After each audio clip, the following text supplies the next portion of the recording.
And joining us here on the Red Devils pregame show, it is Red Devils junior Nick Vasquez. So Nick, back at it tonight against Bridgewater, coming off a tough loss. What did you guys learn last Friday night in that tough game in Phillipsburg that maybe you didn't know about yourselves after the first two games? To be honest, we just learned we got to be tougher, stick to our fundamentals, as Coach always says. Honestly, tough game. It was going to happen eventually. But we did nothing but learn from it, studied a lot of film. Now we're ready to beat Bridgewater. Hey, that's sports, right? I mean, you're not going to win them all, and sometimes you learn a lot from games like this. What do you like best about your team that you've seen so far, Nick? I love how we can play together like a family. Like, we stick together through thick and thin, and where overall our toughness is just amazing. So this has been kind of a breakout year for you here with the Red Devils. How do you feel like that's gone so far for you? Certainly through the first two games, there's been some electrifying plays. How do you feel about your play so far? Honestly, I feel great. The hard work's finally paying off, but thankful for our O-line and my QB for throwing me the ball and the line giving the QB time, throwing me the ball. But overall, just proud of my hard work is finally paying off. And we've got Bridgewater coming in tonight. Always a big rivalry game. What should we expect from the Red Devils against Bridgewater? Just high intensity, a lot of toughness, just really playing a tough game, trying to just be on them from the start, not have slow starts like we usually do, and strong. And that was Red Devils junior Nick Vasquez. Stay tuned for the Red Devils against the Bridgewater Panthers next on the HCTV live stream. The Friday Night Lights here at Hunterdon Central, and Central is back on the home field, and they are here against a team, the Bridgewater Raritan Panthers. Hunterdon Central started 2-0 on the year, getting wins against North Hunterdon and Monroe in dominating fashion. Follow that week 3 to Phillipsburg. It wasn't the same result, a 35-0 loss, and now they're back here at 2-1 against a 1-2 Bridgewater Raritan team. I'm Brad Romano alongside Lucas Reed, and Lucas, Central started off good. They got a bad loss, but now they're here, and they're trying to get back on the right track. Yeah, I mean, Central's coming into this game, again, 2-1. They played great their first two games of the season, and then we unfortunately lost last week against Phillipsburg. Phillipsburg was going into that game ranked really, really well. So, I mean, what were you going to expect? Central is coming into this game looking to get another win at home. Their last home game, they won a great amount. It was 30-14 against Monroe, and then last week they lost against Phillipsburg, 35-0. Phillipsburg, a great team. They were away, so that was maybe the difference there. But Central is hoping to get another win here at home.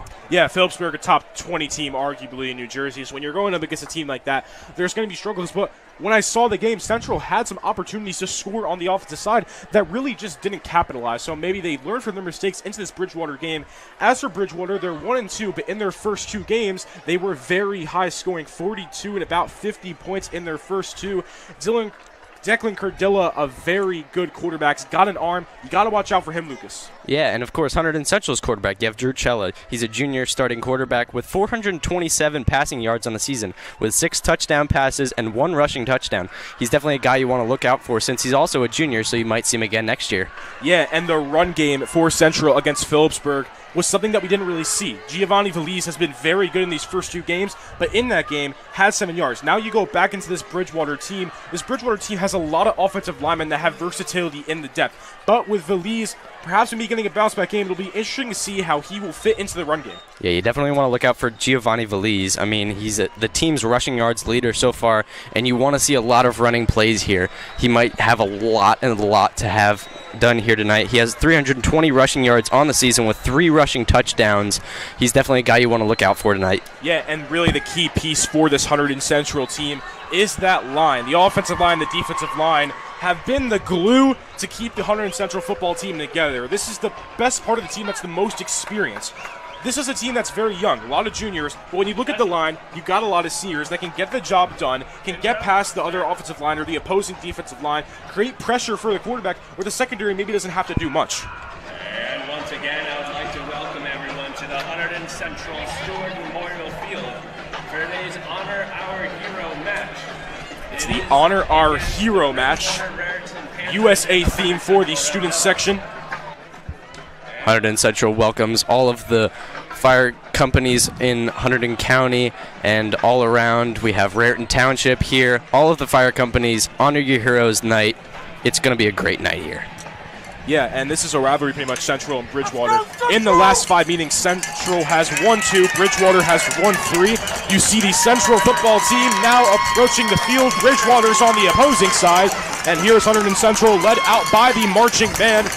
And the crowd is getting ready for this Friday Night Light matchup, the second Friday Night Light game for the Hunterdon Central Red Devils.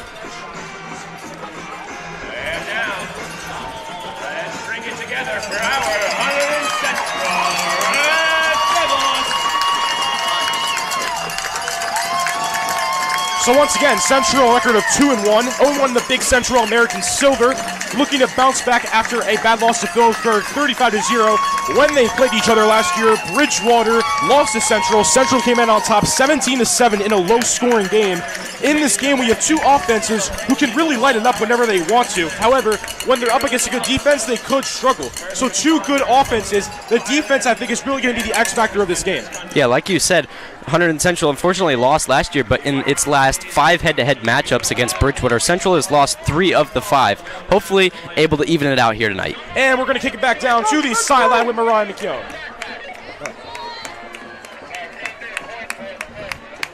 Will be in a second, but we are still here for now. We will get the sideline there. Once again, if you're just tuning in, it's the Friday Night Lights. Central and Bridgewater. Central 2-1. Bridgewater 1-2. Should be in for a great game tonight between 2 offensive teams that can get going. Going to come down to the defense. And we're now going to kick it down to the sideline. Here is Mariah McKeown with Coach Ransone. I'm down here on the field with Coach Ransone. So you guys came off of a pretty tough loss against Phillipsburg. What are you guys going to do to improve yourselves this game? Well, we're just everything's a process, right? Every single day, we're just continuing to try and get better and win that day. So that never changes. That's our blueprint. Thank you, Coach, and back up to you guys. And so with Mariah and Keown for a pre-game interview. You see the team captains of each team on the field right now. You see Quinn Fisher, Kali Terr, Tyler Shook on there for the team captains for the Red Devils, most of them being a line. And that's what I say, Lucas, when this line is just the glue that keeps together Hunterdon Central. Yeah, Hunterdon Central's defensive and offensive lines are some of the best that you can see in high school football. You definitely want to watch out for that battle in the trenches. And also, you want to look out for some of those main wide receivers like James Mongo and Nick Vasquez. Nick Vasquez is the starting wide receiver as a junior with 211 receiving yards and 3 receiving touchdowns.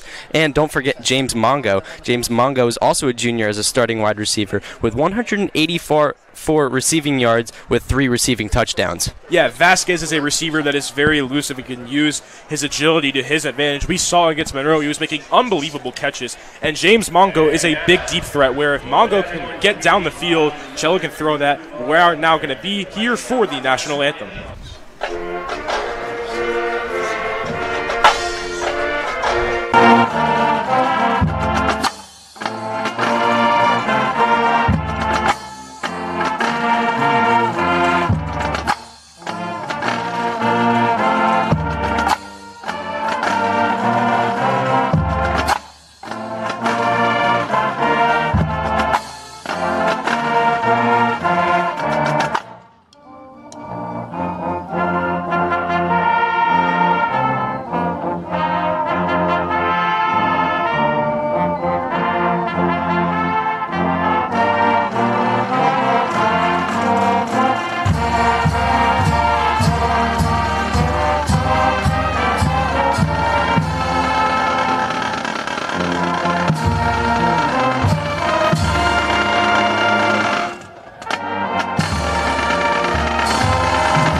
That was the Central Marching Band performing the national anthem, and game will start shortly if you are just tuning in. Once again, Friday Night Lights, Bridgewater Raritan Panthers versus the Hunterdon Central Red Devils. Central at 2-1, Bridgewater at 1-2. Both teams taking onto the field. So Central once again beat Bridgewater last year 17-7. This is a young team with many juniors with a great pass rush. As for Bridgewater, this team has been a high-scoring offense. The first game scored 38 points. The second game scored 52. Last year finished 3-7 with second-year head coach DJ Catalano at the head. 4-9 total record for him. For Coach Rensone, a total record of 26-42. So Hunterdon Central will kick the ball to start off the game. The kicker, Christian Peniagua, will kick it off. Bridgewater will receive the first offensive drive of the game. Once again, a Bridgewater offensive team that can score a lot, Lucas. Yeah, don't expect a high-scoring game. You definitely want to look out for that defense. Hunterdon Central's defense is, again, one of the best that you can see in high school football, but Bridgewater's offense is definitely going to push it and going to try to get into that end zone very, very, very many times. Once again, Christian Peniagua on the kick for Central. Kick is up for the Red Devils. And flag on the first kickoff. Bridgewater let it bounce. There is a penalty.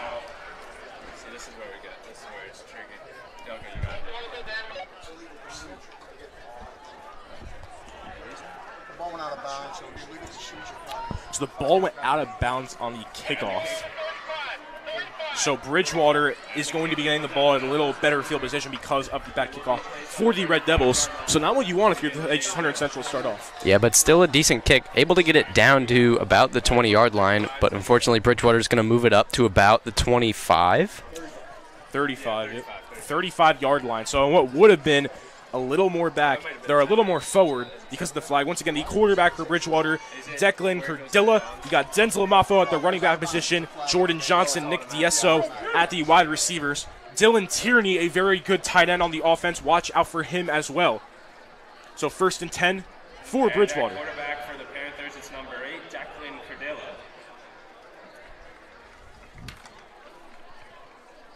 So first snap here, Cardilla at the quarterback position. Receiver motion, that's number 24. Bad snap, Cardilla hangs on to it. Here comes the pressure from the Red Devils. A deep pass, and it's going to be dropped. So a bad snap from Bridgewater, which allows the central pass rush to get right to the quarterback. And this early into the game, when you have bad snaps, that's something you need to fix immediately, because if you keep that going into the later stages, it's not going to work. Yeah, last game against Monroe, Hunterdon Central had a lot of bad snaps. Bad snaps with the quarterback and bad snaps with the kicking.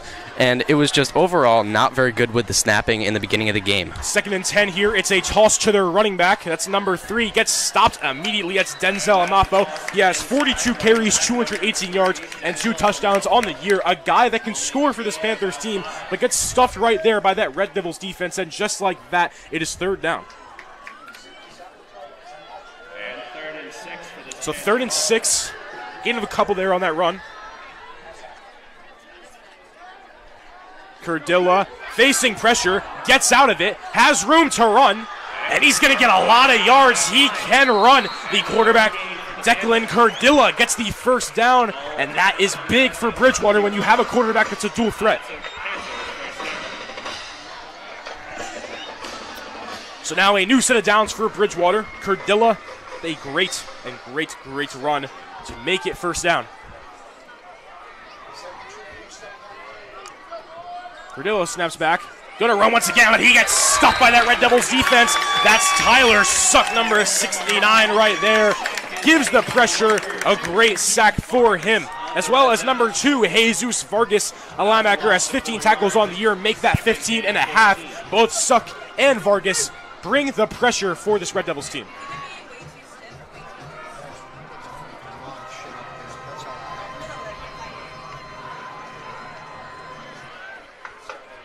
So now it's 3rd down.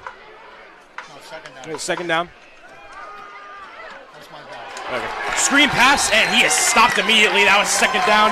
Now it is 3rd down, and that Central defense is bringing the pressure outside of that quarterback run, Lucas. That D-line has been creating so much pressure for the team, and Bridgewater has not seemed to respond to it. Yeah, Brad, I mean, Hunterdon Central has definitely noticed that Bridgewater has that big offensive game. Hunterdon Central needs to get their defense moving today. Their defense is going to push hard, and they're going to be able to get that quarterback down as soon as possible, like you just saw right there with Tyler Sook, he went down within less than a second. It was quick. That's what we want to see from that defensive end. Yeah, Central's defense has been the key piece in those 2 winning games against North Hunterdon and Monroe as they now come back onto the field.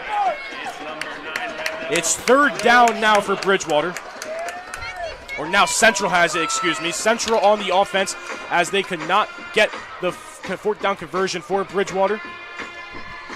So here's Drew Cella in the offense, handoff to Valise. Valise not going to get much there. So Valise is a guy that we saw in those first 2 games have very good games. We had more than 100 yards on the rushing side. You fast forward to Phillipsburg, and it's not the same result, 7 yards. He is a big X factor in this offense, and if he can get going, Central's offense in total can get going. So 2nd and 7 now for the Red Devils after the Valise run.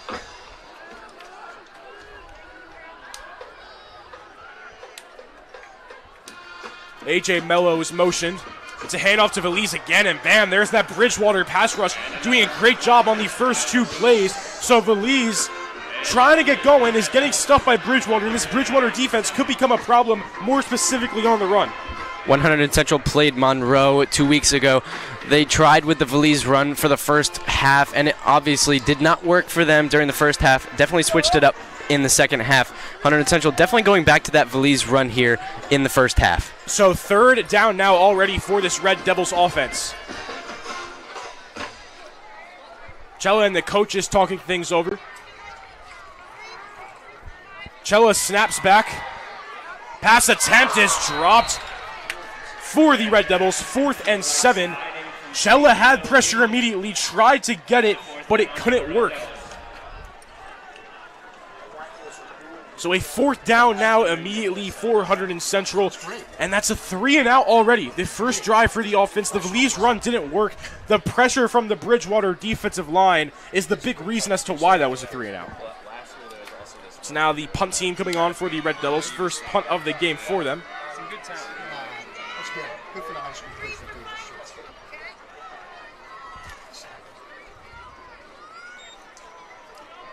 Punts up in the air. Now Bridgewater looking to return it. They will let the ball bounce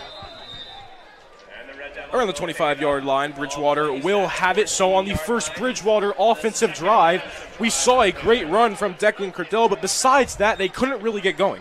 As you were saying, Cordilla is one of those dual threats. He's able to run, he's able to throw. Cordilla has obviously 624 passing yards on the season. That is a lot for 3 games. He's definitely going to be a dual threat for them. Hunterdon Central has that disadvantage. Drew Cella has not been running all that much, but has 427 passing yards. Cordilla is going to be one of those guys that Hunterdon Central needs to get on their radar. Cella does have a couple rushing touchdowns with them being at the goal line. But now Bridgewater back on the offense, 9:11 left in the first quarter. Ball's on the 17-yard line.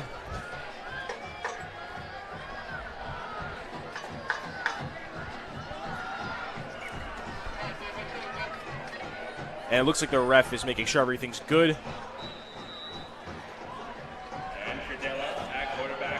Receiver motion. Cordilla's going to hand it off right to the receiver, number 3. And a good run there. That was the running back, actually, number 3, Denzel Maffo. So was motion on the receiving side. Sweeps it right to him. Couple yards, 2nd down. So 2nd and 2, good run there by Maffo. We know he can run. Fake handoff. Cordilla's pass is deflected. Good play by the Red Devils secondary. And the secondary is a big piece in this Red Devils defense because in lots of plays they are maybe really not doing a lot because of the pressure that the D-line is creating. So in these past plays, if the D-line doesn't get there in time, the secondary is going to be a big reason.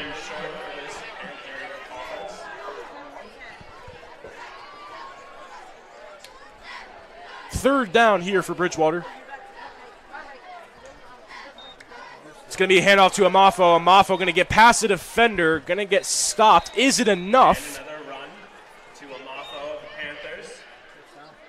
If he's in, he's barely in. And that's a first down for the Bridgewater Raritan Panthers. So Amafo has pretty much been the offense on this drive for the Panthers, and we'll see if that continues to happen. Motion wide receiver. It's going to be a toss to Amafo once again. Gets past the defender, another one, and gets stopped. Flag on the play. Good for a short gain, penalty marker out. So penalty on the ground, and it's holding on the offense. So holding on the offense there with Amafo on the run. And, you know, that D-line is going to create pressure, but if you're Bridgewater, you got to make sure you don't hold.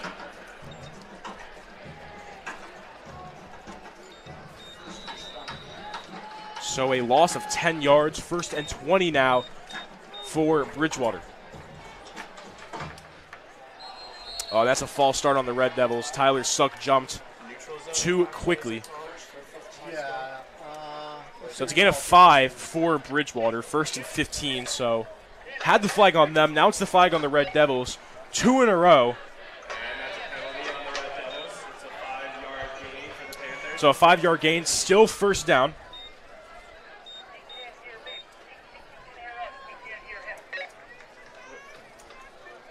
As now we have 8 minutes left in the first quarter. Couple minutes gone by. Gradilla snaps back. Good pressure by the Red Devils, and that throw goes out of bounds. And the story for this defense for Central is once again the pass rush, just like it's been the last 3 games, Lucas. Hunterdon Central is doing a great job of that. Obviously, their defensive line, but Hunterdon Central is avoiding those long passes. That's what Cardilla's been trying to do so far with those passes. You haven't seen a lot of short passes. You've seen a lot of long passes. Not a lot of short passes here, and Hunterdon Central is doing a great job on their defensive line. Just 2nd and 15 now. No yards gained or loss. Incomplete pass. Cardilla's going to hand it off to the running back and stopped immediately. That's Tyler Suck on the tackle. 3rd and long on the attempted run. Could not get much to go there.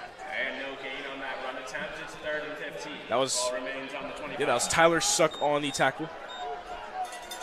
And Jesus Vargas. So both of them got a half tackle on a couple plays before, and they just did as well. Now 3rd and long, Cardilla going to snap back once again. The pressure coming. There's Etier.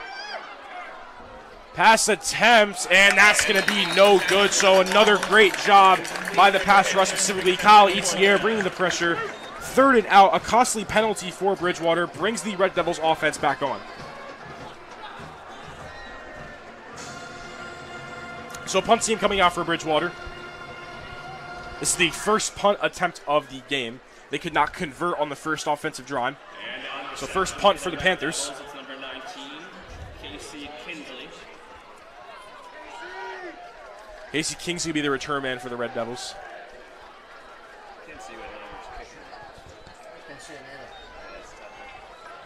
Punts up for Bridgewater. And a short punt at pretty much the 50-yard line. Hunterdon Central has a great opportunity to move it up the field. They have great position. And we'll be right back. Here is some trivia.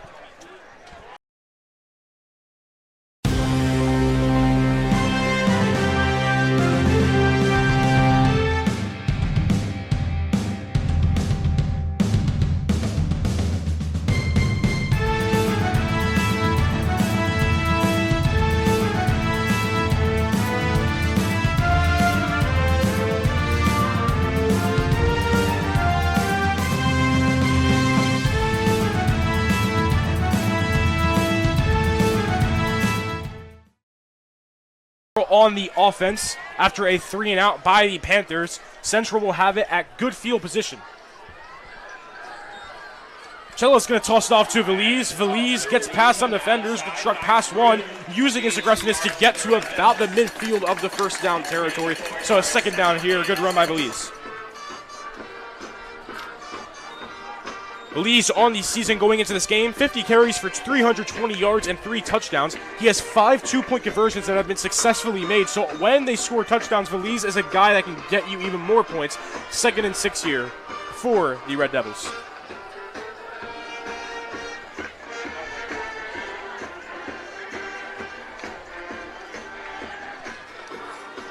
It's handed off to Valise once again. somehow still on his feet, and Belize gets past so many defenders, and he has plenty of room ahead of him.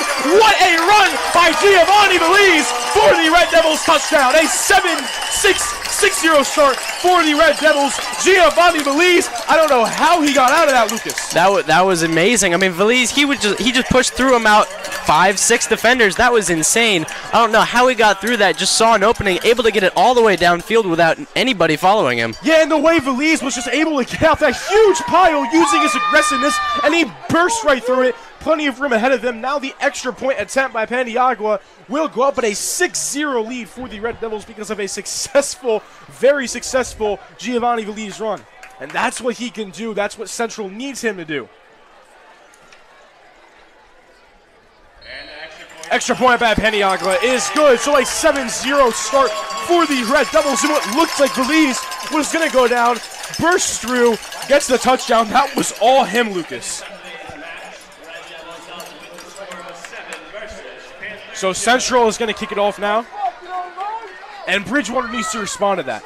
That was a play that was absolutely electrifying with Belize. So now if you're Bridgewater, your offense really isn't going. Outside of one play, it's been all Central's D-line just creating the pressure. You got to figure out something here. Yeah, Brad, Central got really lucky there, able to find that window. Now Bridgewater needs to wake up and get it started here, get past that defensive line, who's been really powerful so far, get it down farther down the field. Yeah, definitely a defensive line for Central that will create pressure no matter what. So out comes on the Central kickoff team. Paniagua will kick it off, just made the extra point to make it 7-0. And just like that, Central already has more points than they did against Phillipsburg, and that's a good sign because when you're up against the Phillipsburg team that has a good defense and you don't score, to be able to score in just the first quarter this early against Bridgewater is a great sign. Yeah, not to mention, we still have 6 and 12 seconds left in this quarter. A lot of it has been rushing, but we still have a lot of time to score another touchdown in this quarter. Yeah, still plenty of time left in this first quarter. A fast-paced first quarter, even though it's been a lot of 3-and-outs until that touchdown. Paniagua's kickoff is up. And Bridgewater are going to return this. Stopped around the 30. And out comes the Bridgewater offense, who faced a 3-and-out on the last drive. There was a holding flag. Tyler Sugg jumped, but that didn't do enough. It was only a gain of 5 yards to make it 1st and 15. Couldn't get anything to go. Now they're back with 6:06 left and in the first quarter, and they got to respond. Once again, Declan Cardilla, the quarterback, he has 624 yards, 7 touchdown passes, and 4 interceptions going into this Hunterdon Central game. Looks to make it more. So you see on that D-line, you got Edwin Sanchez, Tyler Suck, Kyle Etier up in the front. Jesus Vargas is at the linebacker position. It's going to be a run. And a solid run by Denzel Amafo. Gets about 3 or 4 yards. And the Bridgewater offense, Lucas, really run heavy. We have not seen that many passes. Yeah, we haven't seen any passes, really. We've saw maybe 1 or 2, but none of them have been complete. Been a lot of handoffs to Amafo. Amafo's been the starting running back, and he's a D-back as well. Yeah, great run here by Bridgewater. That was a great run. Number 24 for the Panthers, Nick Diesso, who is also very good in the receiving game. A great run. In the receiving game, 10 catches, 182 yards, and 2 touchdowns, and he just had a run. So when you have a player that can do both of those things, it's very good. He's like a Deebo Samuel type of player where he can just do both. As a timeout was called. I believe Central called the timeout. So yeah, great run, and as I was just saying, Nick Diesso, a running back and wide receiver, that's someone that you can get in both positions, and if he can successfully convert, that's going to be huge. Yeah, Diesso has 2 receiving touchdowns and 2 rushing touchdowns. I can picture him getting a lot more touchdowns tonight on both halves, the rushing and the receiving half. Yeah, Cardilla and Diesso continue to be a really good quarterback running back duo and quarterback wide receiver duo, and he can play both those positions. So the timeout is over. Central talk things over. Bridgewater also coming back onto the field. 5:32 left to play in the first. Bridgewater is at the midfield after that run by Diesso. That's why they offer treatment no matter the road you might be on. Find a physician near you today by visiting HunterDon.healthcare. So a new set of downs, the ball at the 45-yard line. Sick right there. That was sick. Nobody likes that. I have fun with this stuff, man. It's a lot of fun. Cardillo is going to drop back. Good blocking by the offensive lineman, but Cardilla can't find anyone. Now he does, and he's got room to run. This could potentially be a touchdown right here, and it is touchdown Panthers. What a play by Cardilla, was able to get out of the pocket and create the touchdown for the Panthers. And now a touchdown, 7-7, 7-6. And the Panthers do make their first touchdown. That was Dylan Tierney on the touchdown. Dylan Tierney, starting D-back and wide receiver, he definitely had a great run there for Bridgewater. Fortunately, there goes the 7-0 lead for Hunterdon Central.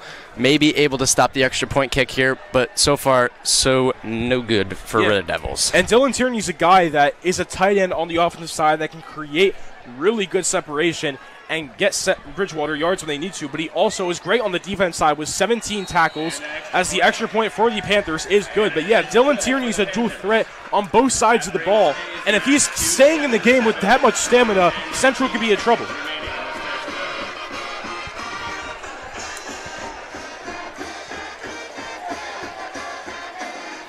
So now 7-7, a back-and-forth game so far. And that was a play that I didn't really think was going to get a lot because Cardilla had plenty of time in the pocket and couldn't find anyone. Finally, the Central D-line comes back to create pressure, but who's open? Dylan Tierney. In a race with a Central defender, gets past him, gets the touchdown, and now it's 7-7. Definitely a lot of time in the pocket there for Cardilla. Nothing you like to see for the Red Devils. Red Devils are usually pretty good when it comes to applying pressure on the quarterback.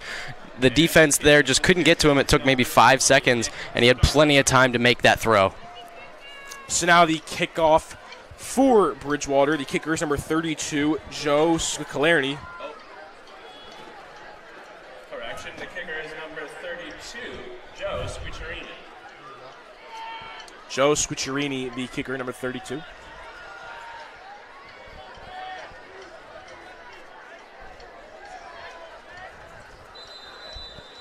Both Giovanni Belize and Dylan Tierney with touchdowns to make this a 7-7 game.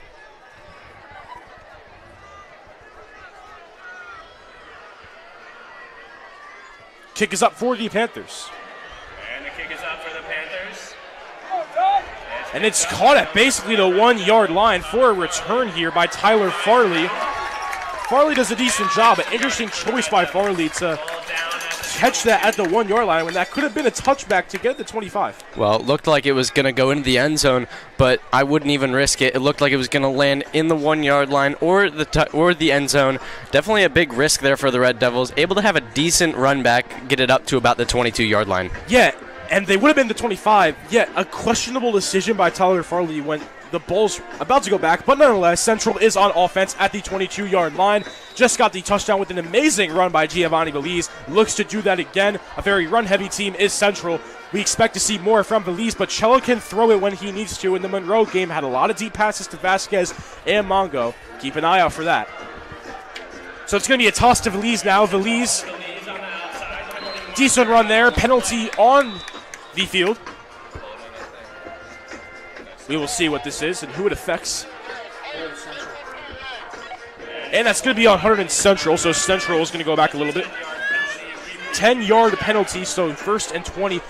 That's what happened with Bridgewater on one of their offensive drives. Looks like they had a good thing going. Boom, flag, brings it back 10 yards. Now Central's in the exact same position. We'll see how they can recover from that.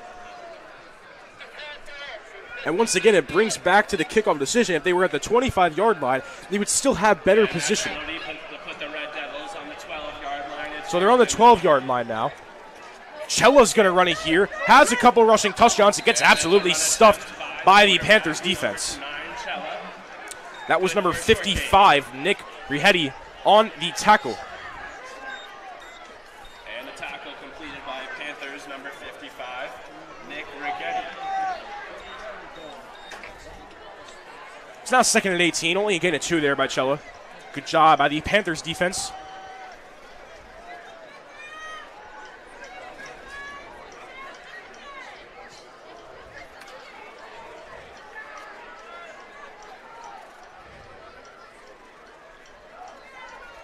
Cella's going to look back. Pass attempt here is caught, and there's room to run.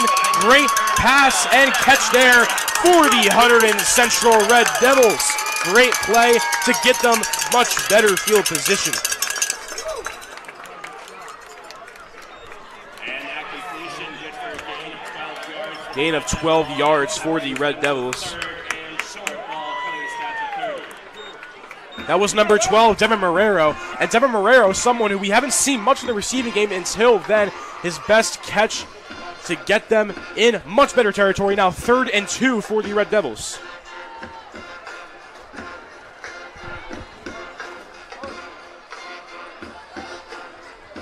Chella hands it off to Valise.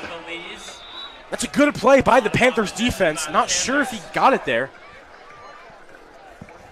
And he's going to be just short at 4th and 1. Wow. So a big catch by Devin Marrero to set them up for a great potential first down. But boom, Bridgewater Panthers defense stuffs Valise. So now 4th and 1. We'll see what the Red Devils will do here. Now both teams go back to their opposing sides of the field. And what do you think Central's going to do here, Lucas? I feel like they're going to go for it. I mean, 4th and 1, we have very little time left in the first quarter, 7-7. Hunterdon Central had a great run back there after that, unsure of a receiving catch on that punt, able to get it up to about the 22, and then back to the 15, and now back up to about the 30-yard line. Central might be a close call here. Yeah, it looks like they're measuring it whether Valise got that first down or not. Central thinks they did, and they did. So the call is overturned. Valise barely gets the first down, but it doesn't matter because he did anyways. First down for the Red Devils, a new set of downs. They move the chains. Bridgewater's defense will stay on for longer. So out comes the Red Devils offense after the good pass to Devin Marrero and a Valise first down run. Valise, once again, having a great game. So 3:30 left in this first quarter. Central keeps it moving. Ball on the 32.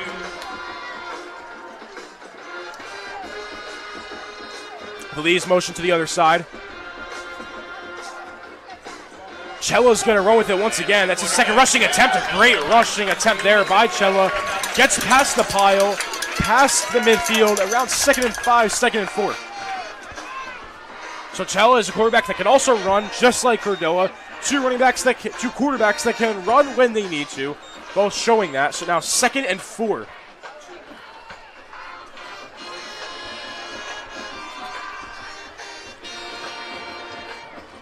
Second down after the Chella rushing attempt.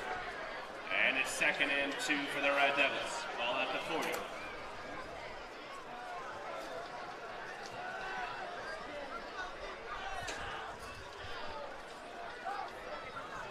Chella looks back, has pressure, gets past, nope, he doesn't get past it, goes down. There's that Bridgewater pass rush that's in full effect. They seem to be doing really well. That was number 2, Joey Gaffalone, who's also a receiver with 77 yards and a touchdown, but on the defensive side had 8 tackles, now 9. You could feel the energy here when Chella was up and ready to run. He just had somebody at his foot, able to bring him down. Unfortunately, the Red Devils back here, 3rd and 5. 3rd and 5 with 2 minutes first quarter, almost over. Central looking to get perhaps some more points going in.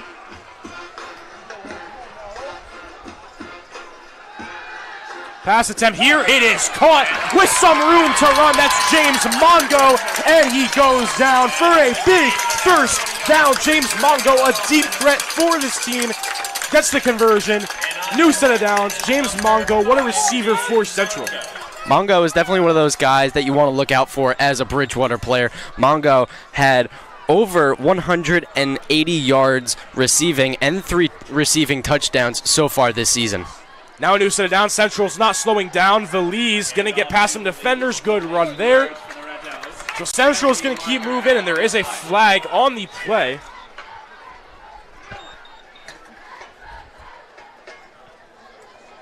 So that was the Valise run of the new converted first down.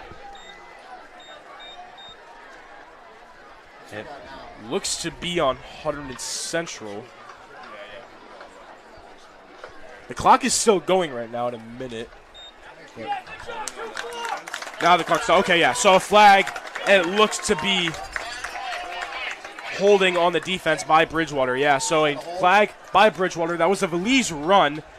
that converted about 5 or 6 yards, but doesn't matter now because Central is in much better field position, where even if they don't get a touchdown, they're in good position for a field goal attempt with 59 seconds. The clock is now stopped, so that's also in Central's favor because of the penalty. So now 1st and 10 for the Red Devils with a new set of downs. Chella, yeah, don't know what was going on there, but looks like Feliz was trying to get it, but you had so many Bridgewater defenders right on him, and you got to realize that when you're doing that, Lucas. So 2nd and 10 after the failed play.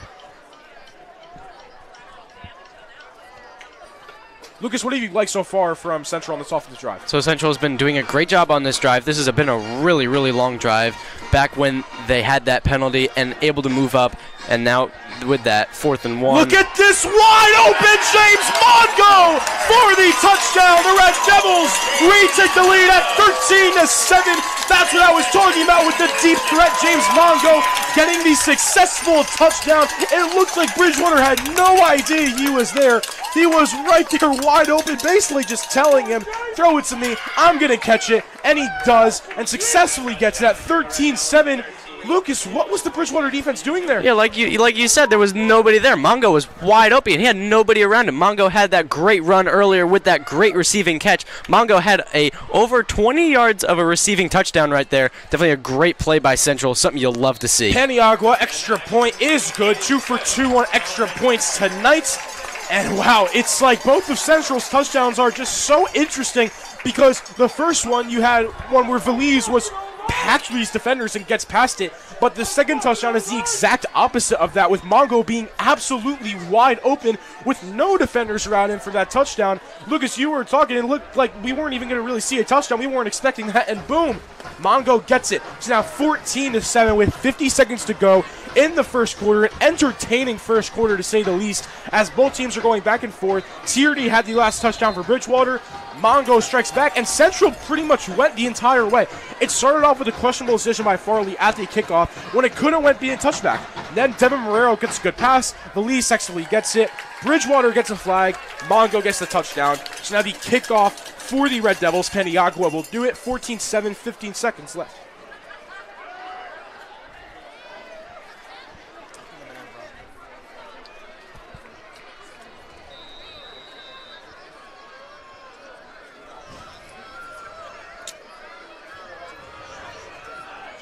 So that's now 4 touchdowns for James Mongo on the year in just 4 games. 4 games, 4 touchdowns, even numbers all around. Paniagua's kickoff up in the air. Little low with kickoff. Goes the distance, though. Bridgewater going to return it. Good juke by Bridgewater. Oh, good return there by the Panthers. About the 33-yard line. On the reception, that's number 4, James Lopertonda.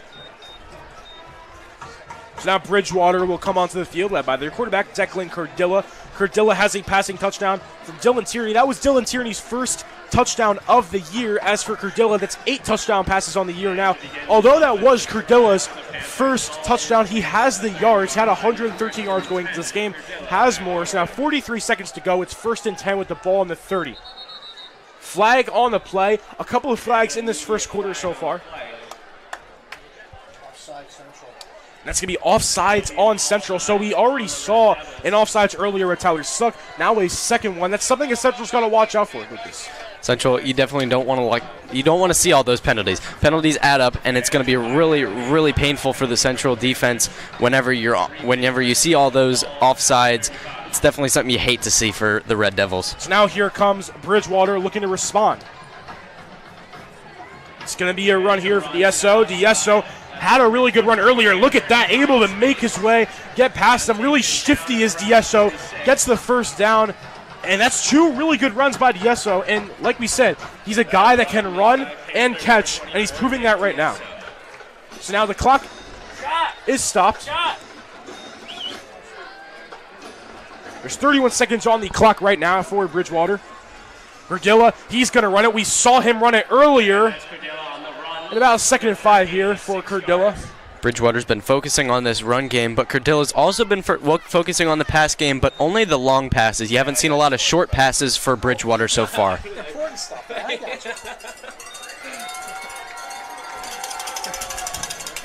now 2nd and 8. That was a gain of 2. The run for Amafo. Amafo tries to spin pass, but he gets stuffed easily there by that Central line. So just like that, it's third down. Central's D-line doing a good job. That was Jesus Vargas on that tackle. He has 15 tackles on the year. Expect more from him tonight.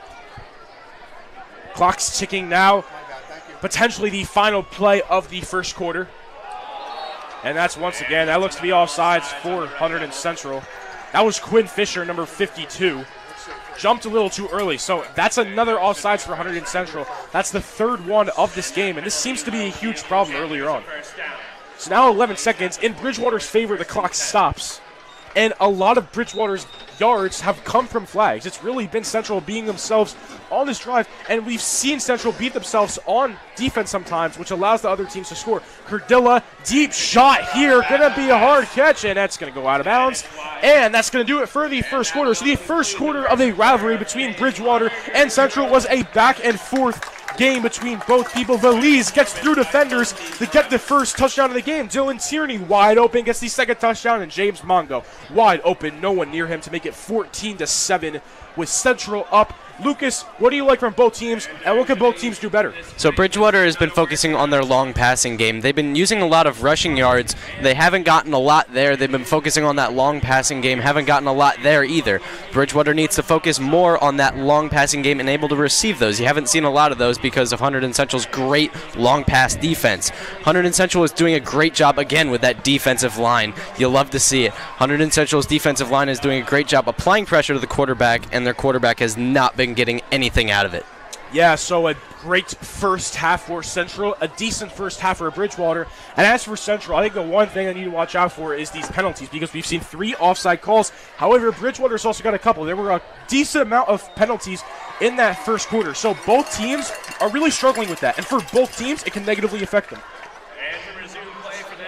So we are back here. We are still here for the second quarter. If you are just tuning in, it's Friday Night Lights. Central 2-1, Bridgewater 1-2. Central's up 14-7 going into the second quarter. Bridgewater has it 2nd and 10 on the 48-yard line. Declan Cardilla, the quarterback, is going to hand it off to MFO. And Amafo gets a good run there for a 3rd and short. So it'll be interesting to see what they do on this 3rd and short play. The run game has been working on this drive, but we'll see what happens as time continues. So 3rd and 5 here. Decent run by Amafo. Amafo, someone that we've seen a lot in this game, and he's been getting a lot of 1 to 2 yard runs. They're going to hands off to Amafo once again on the 3rd and 5. And he's going to be short. He looks to be short, and he is. So Amafo's short, and yeah, the run game for Bridgewater is not necessarily not working, but it's not really doing any favor for them because they're getting these 3-yard runs that are not doing much. However, on this play it did, because it's 4th and 1. It's going to be an interesting call to see what the Panthers do here, because you're down a touchdown. You get this first down, you have not that many yards left to work with. So they're going to go for it. It'll be interesting to see the call here. Central's D-line has got to step up in this situation. Everyone's motioning. Whistle blown. Timeout Central. And that's a smart timeout call in my opinion, because this is a big play here. Central's up 14-7. If they can stop them and get a touchdown here, that makes it 21-7. So they got to expect anything coming from Bridgewater. You got to expect a run to Amafo. You got to expect a jet sweep to Diiso. You got to expect a scramble from Cardilla. Anything can happen. So what do you think the smart play is for Bridgewater on this 4th down, Lucas? I feel like they're going to go back to the run play. I feel like they've been using that a lot. They haven't been letting up on that, and when they haven't been using the run play, they've been going with those long passes. Hunterdon Central's been doing a great job on defense with both of those. I feel like Bridgewater needs to go back to those short pass games. You haven't seen a lot of those so far. Maybe wake that up right here in the second quarter. 4th and 1 for the Panthers.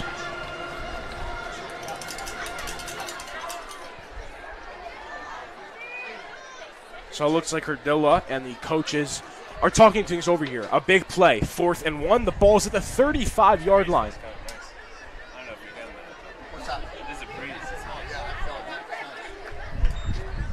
And you're right, it's going to be the run of Amafo.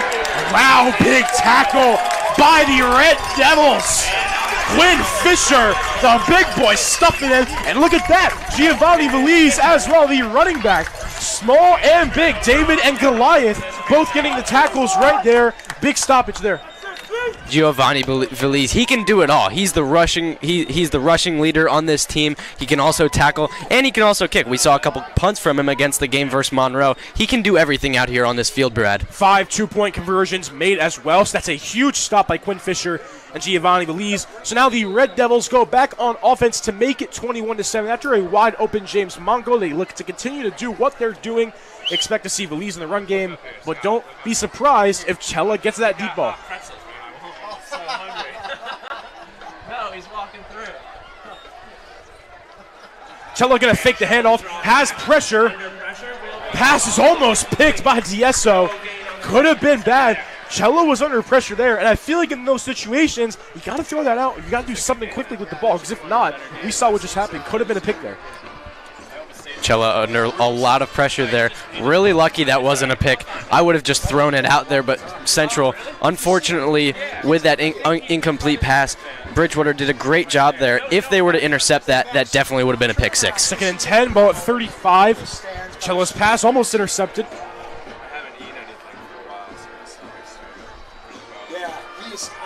Handoff to Valise, jukes past one.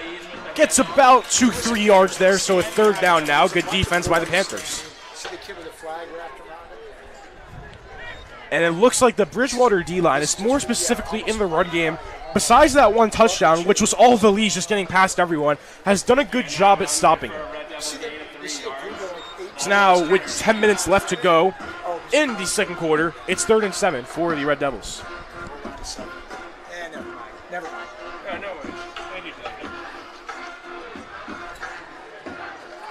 Cello looks back, has a lot of pressure, and he's going to go down immediately. There's not much Cello can do there when you have a bunch of Panthers coming right on you, and that's what happened. Big play for the Panthers. And that was multiple Panthers getting the sack on Cello. The O-line not doing a good job there, so 4th and 13. Valise will punt it. Like you said, Valise doing everything. He punts as well, has defense and offense.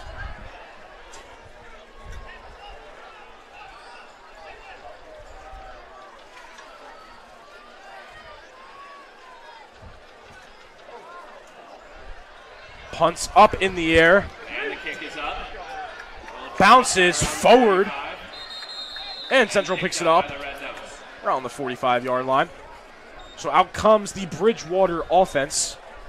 After a failed 4th down conversion, the defense does a good job, and now they're back looking to tie this at 14-14. I expect to maybe see Dylan Tierney get involved considering he had that touchdown.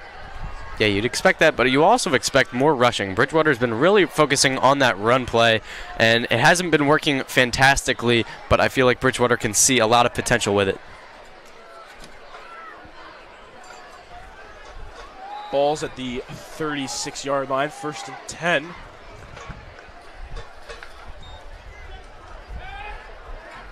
Cordilla has pressure, and he's gonna go down. Multiple Central defenders. ETR was the one that started it, but as ETR got in, Moore did, and that 2nd and long, Cordilla goes down.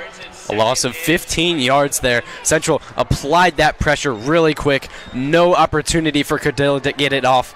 Hunterdon Central, great job there on defense. 2nd and 20 now. Loss of 10 yards on that sack.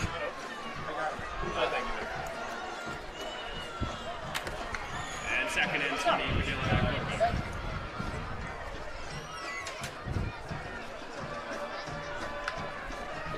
Cordilla's going to snap back. Deep shot here, and that's caught, and he stays in bounds. He's going to go all the way for a Panthers touchdown. Who else but Dylan Tierney on the touchdown? That's 2 for him. What a game the tight end is having. He had no touchdowns going into this game, and now he's got a deuce. He's got 2. Great playing for Dylan Tierney. And you called that, Brad. You said, watch out for Dylan Tierney on this drive. Dylan Tierney wide open there, able to get through one defender and wide open going all the way downfield. Yeah, Tierney's got a dose now. 2 touchdowns for the tight end. A great play. Looked like he was going to go out, but kept his feet right in And now an extra point away from a 14-14 back and forth game. Extra point up, and it is good. So a tie game now, 14-14. The tight end Dylan Tierney seems to be unstoppable for the Bridgewater Panthers. 14-14. What does Central need to do now, Lucas? Central needs to work on their offense. They need to get that long passing down. They've been focusing on that Valise run, and it might work once or twice, and it's not working all that great so far into this game, but Valise needs to get it working there, and Chella needs to work on his throwing game. Throwing game has not been all that great so far in this game. Maybe get some more long passes and a lot more short passes. Yeah, and although it's 14-14, for the most part, Central's offense, it's going to sound weird, but has been working because the Valise run was all him, getting past a huge pile. James Mongo, that was a miscommunication on Bridgewater's defense because he shouldn't have been wide open. Outside of those two plays, it's been iffy because Valise's runs haven't been going that far. Like you said, Chella has been under pressure, but these passes that he's taking aren't the smartest. So it's going to be interesting to see what Central can do. We have not seen much of Nick Vasquez yet. Well said, Brad. I mean, you can obviously say that Nick Vasquez is going to be somebody you want to look out for. Nick Vasquez has been the receiving yards leader for Central, and Central needs to get that receiving yards moving up. Central needs to get those passing yards up, and like you said, their offense has kind of just been getting lucky. Yeah, and this is a Bridgewater team that can score a lot. We know this. 38 points, 52 points in their first two games, and they already have 14 in the second quarter. Kick is up, and about the 26-27-yard line, the Central offense will go. They come back on. They're led by quarterback Drew Chella along with Valise at the running back position. So Central's offense going to come back on. They did not do good on the last offensive drive. It was a 3-and-out. Got to do better than that, obviously. We got some Central alumni on the sideline. You see Jared Kuhn and Seth Francois both there. Francois was a cornerback. Jared Kuhn was a wide receiver on that 6-4 Central team last year. Oh, no, 27. You're right, 27. Oh, sorry. That's all right. So, yeah, you got myself some time.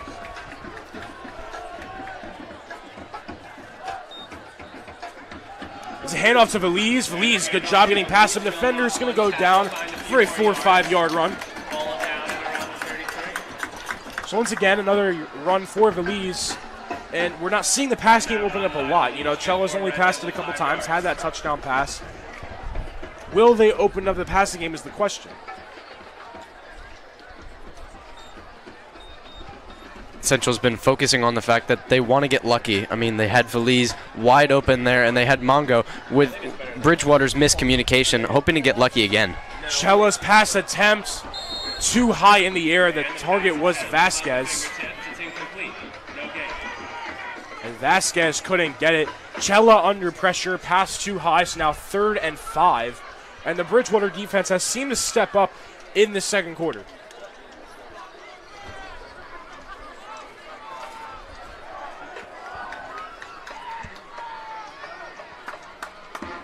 Ball's at the 33.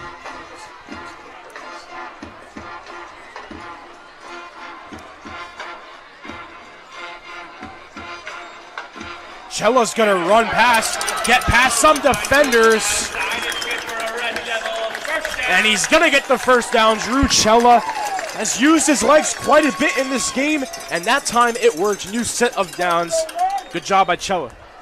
That's something you didn't expect to see going into this game. Chella hasn't been running all that much this season, but Chella definitely wants to run a lot more this season.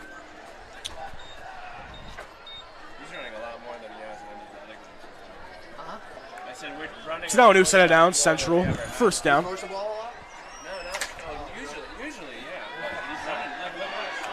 Chella's going to run with it once again and get a big first down. Drew Chella has put Central on his back this offensive drive. Another rushing attempt, and this is a side of Drew Chella that I think is new to us. We haven't really seen. Drew Chella, great opportunity there to move down the field. He gained over 15 yards there.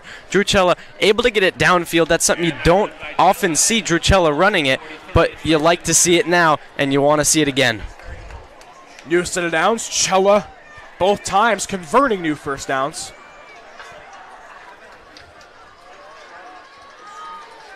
Snaps back, pressure's coming right there. Good catch by Valise in the pressure. His helmet goes off. And there's the flag. So Velise's helmet came off. Not sure how hard the Panthers hit him. Velise is going off the field now.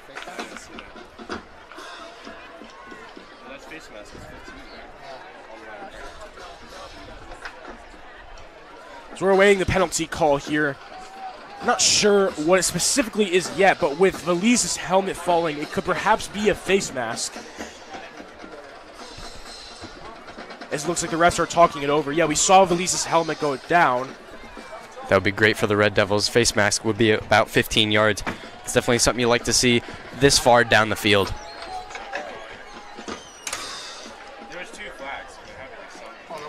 There was two flags on the play, actually, so the refs are overlooking something that did happen.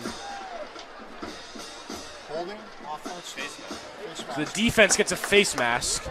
That's the first penalty. The first penalty is a face mask on the defense. So yeah, no, it's a face mask on Bridgewater. There were two flags down, but the main one being the face mask, and that's huge. So Velise's helmet came off because of that, and now Central gets so much more room. A lot of Central's yards, not all of them, but some of them came from these penalties from Bridgewater, and that allows Central to get more yards without doing anything. Central has great field position here, down to about the 23, 24-yard line. You love to see it. Central has a great opportunity here. Unfortunately, Velise is off now. You wonder if they're going to pass it to the secondary or if Cella's going to step back and toss it into the end zone. Jaden Causey's their running back, too, who has 9 tackles and 1 sack, is good on the defensive side. But in the running game, we haven't seen a lot. They get some carries against Phillipsburg, but they did not run a lot against Phillipsburg. Cella's going to run with it on his own once again, but this time is not going to get anything. A yard at most. Good job by the Panthers defense. It's now a second and about 9. Jaden Causey going off, Velise going back in. So Velise after that face mask looks like he wanted to make sure he was good, but now we're right back in the game is what they want.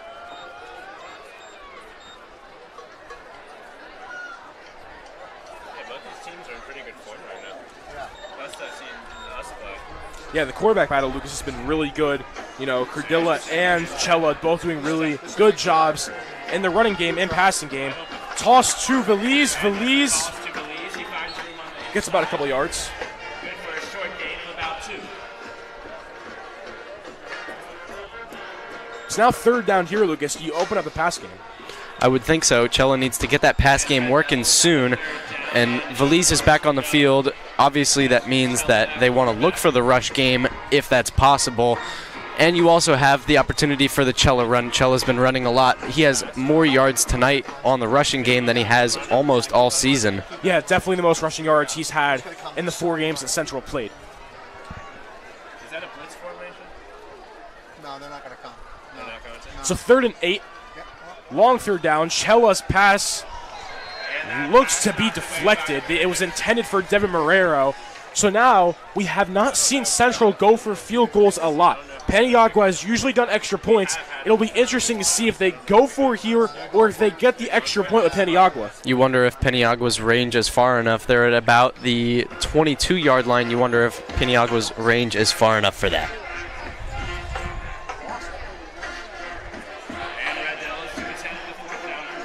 So they're going to be going for it on 4th down. The Red Devils 4th and 8. Not doing the field goal. Going to go for it on 4th down. We've seen Central convert on 4th down a couple of times. This one's going to be huge considering it's tied with minimal time in the second quarter. Cella is going to pass it, and it's going to be caught here. And Nick Vasquez, his first catch and his first touchdown of the game.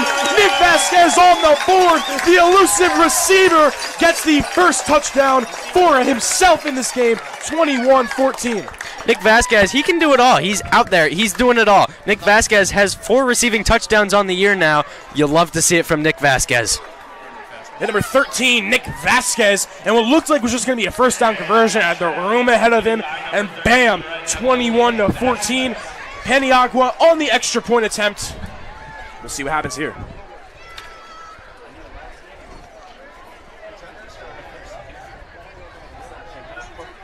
Peniagua's extra point gets blocked by the Panthers. Wow. So a touchdown, but now it's blocked, the extra point. Peniagua looked to have it. A good setup, but the Bridgewater defense does a great job at blocking it, and that's huge for Bridgewater. Considering they don't have the ball at the half, going up 21-20 would be huge. Let's just go back to that touchdown. Nick Vasquez, a great call there by the coaching on 4th down. You'll love to see it from the Red Devils. Yeah, great call, great execution. Vasquez, someone that we usually don't see be very quiet in these early quarters, gets his first catch and the first touchdown for himself in this game, but then takes a turning point because the extra point is blocked.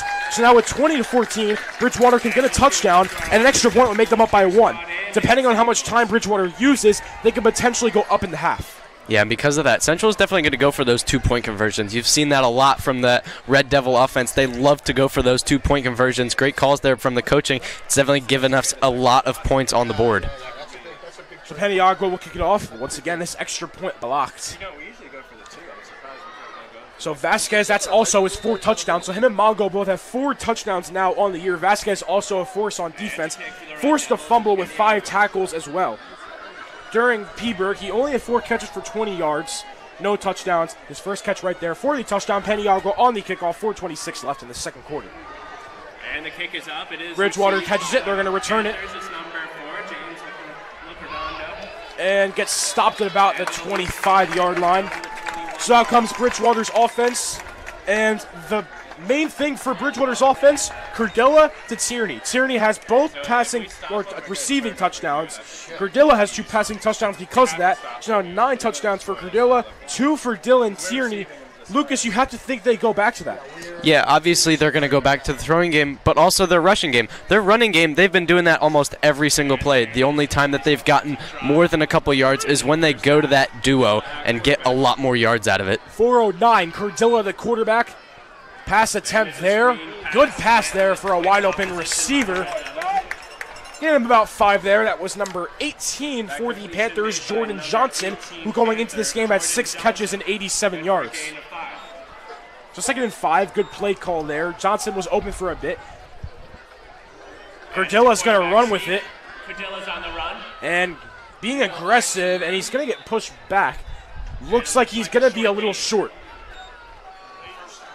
Oh, no, he's going to get the first down. So Curdilla got into it, got pushed back, but it was still enough to get that first down. Curdilla's done good in the scrambling game just as well as Chella.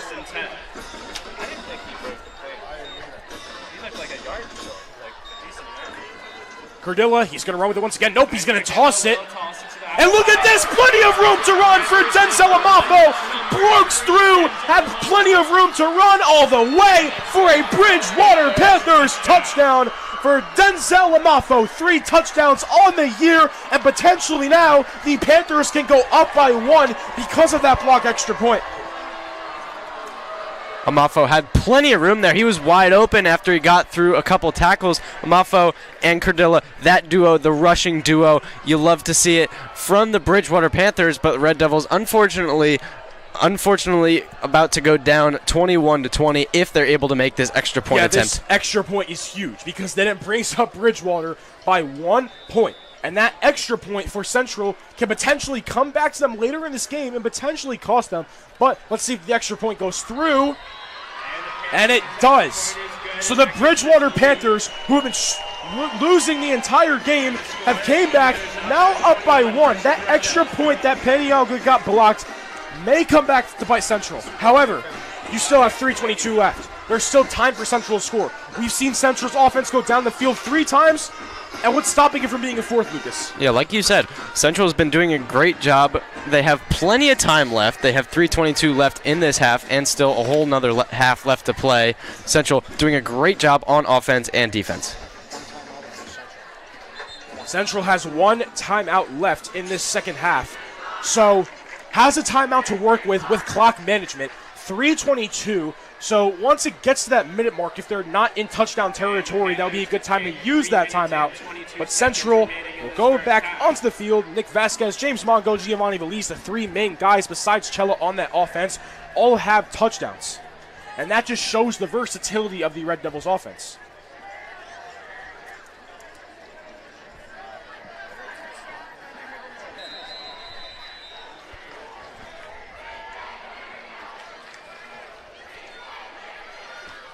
Kickoff here for Bridgewater, Joe Scricciarani. Kickoff is up. It's a short kickoff here. Going to be caught by Farley. Farley gets stuffed. And yeah, Farley's been struggling on that kickoff. You know, we saw him catch at the one, get stuffed there. He's got to figure it out because kickoffs may seem small, but they're huge in determining where you start on the field and how much work you have to go to the touchdown territory. So Central's offense back on, talking things over. Bridgewater's defense, not necessarily bad, but have made mistakes that allow Central to get touchdowns. They're stopping the run, they're creating the pressure, but the one simple mistake that the Panthers do is getting that Central touchdown. Just one play, and that's all they need. So it'll be interesting to see if the Panthers' defense can stop that, because the defense necessarily hasn't been bad, but they've been allowing small mistakes that lead to touchdowns. So the Central offense back on the field, 1st and 10 at the 27-yard line. Cella snaps back. It's a deep shot here. Oh, and he had a receiver and just couldn't get it to go. As I'm trying to see who that is, I believe that might be Valise. That was close to Yeah, I think that was Valise, Lucas, number 7. Yep, Valise, the running back, had a deep shot. Cella had a good pass, but it just maybe a miscommunication with Valise and Cella. Maybe Valise didn't expect that, but that could have been a big play. Now it is 2nd and 10 for the Red Devils. Handoff here to Valise. Valise gets about 2-3 yards. So a big 3rd down play here, because if Central doesn't get this, Bridgewater has time to score again.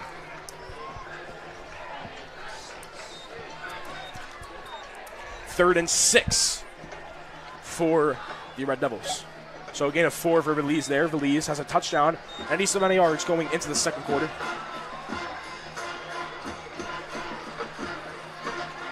.240 left to go in the 2nd quarter, and then going into halftime.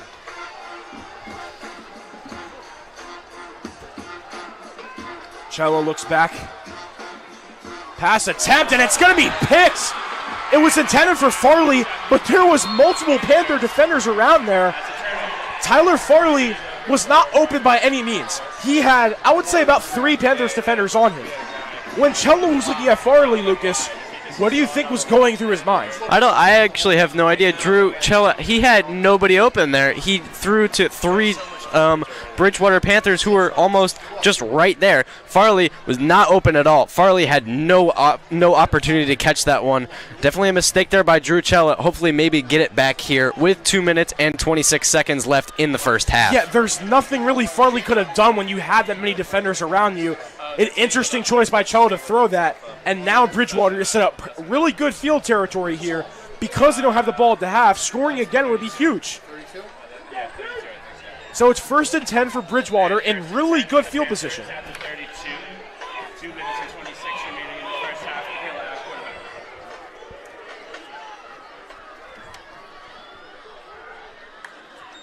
Cardilla drops back, pressure by the Red Devils immediately. And a big sack for the Red Devils. What a play. Number 2 for Hunterdon Central gets a big sack here. That is Jesus Vargas, the linebacker, is a force to be reckoned with on the defensive side. He had 18 tackles going into this game, and that's his first sack of the year. Great speed and agility by him, which backs up Bridgewater as 2nd and 16 now.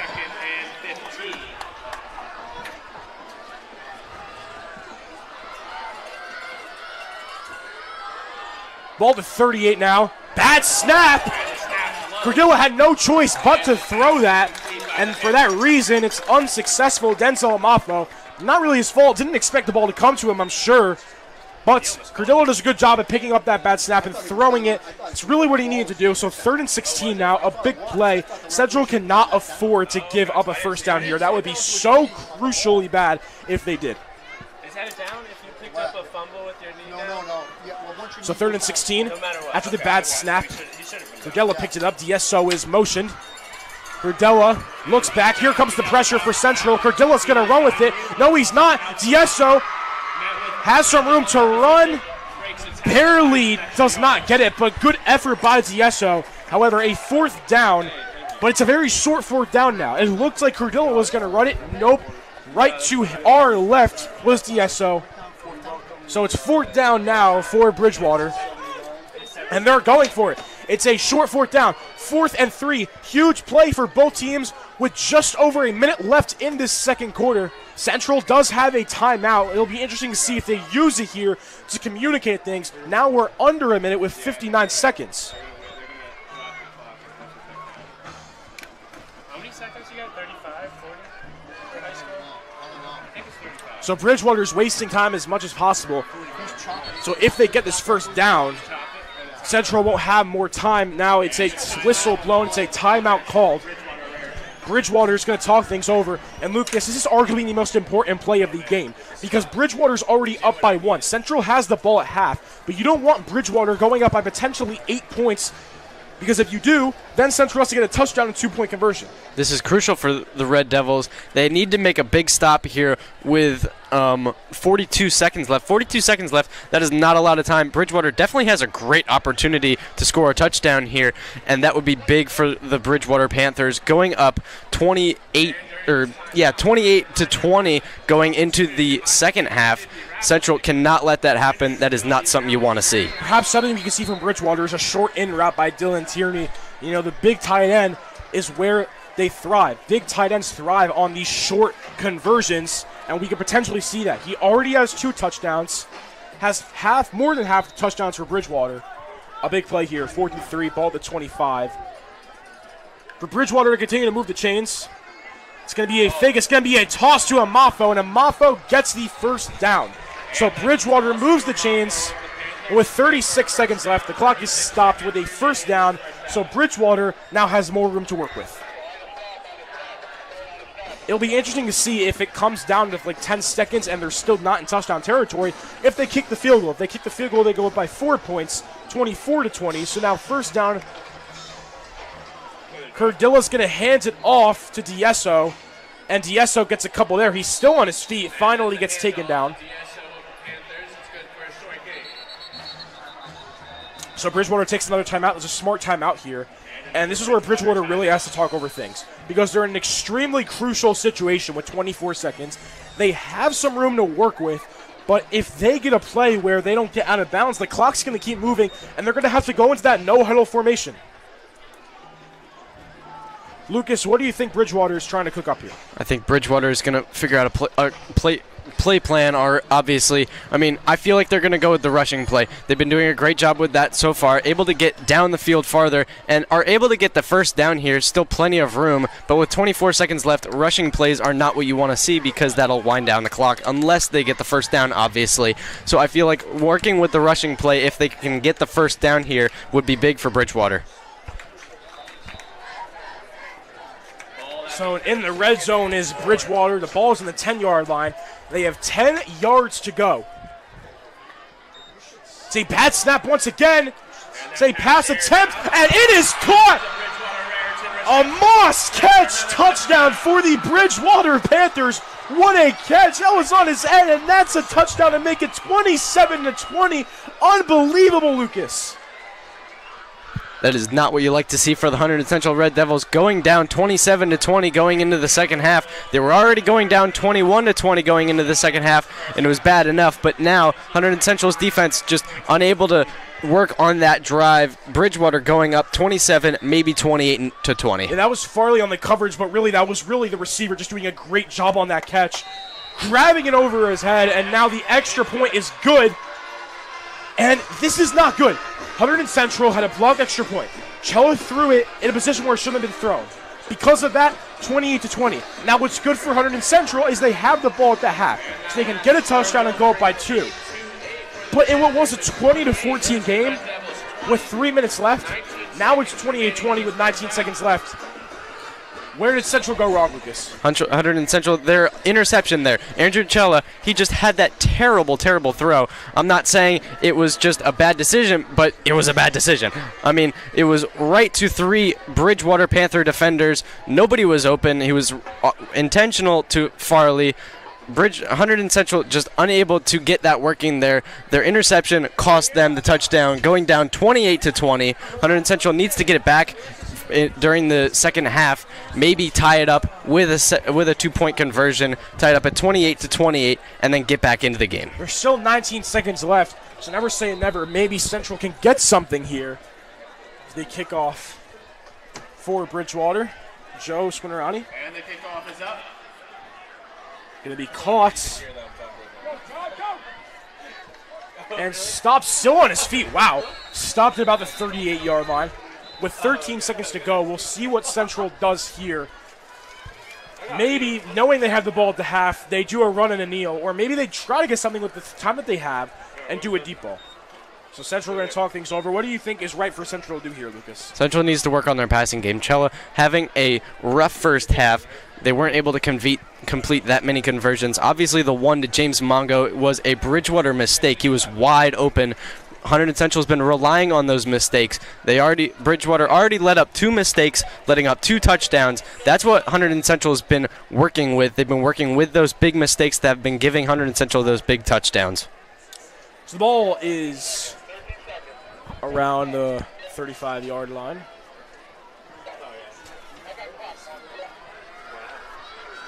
"13 seconds to work with the Red Devils. 28-20, Bridgewater leads. Chella snaps back. Has time. Deep ball here. And it is incomplete. And that pass incomplete by the Deep Red Devils. throw by Chella. Was intended for Nick Vasquez, but good coverage by Bridgewater. Now with 6 seconds left, we'll see if they do that again. That could have turned into something. I don't know if that last And if that deep pass was completed, that could have allowed Central to maybe just have one more shot to get a potential touchdown. But they're where they are still. 6 seconds left to go. Let's see what they do here. Oh, I better win this one. We'll make up for all the time.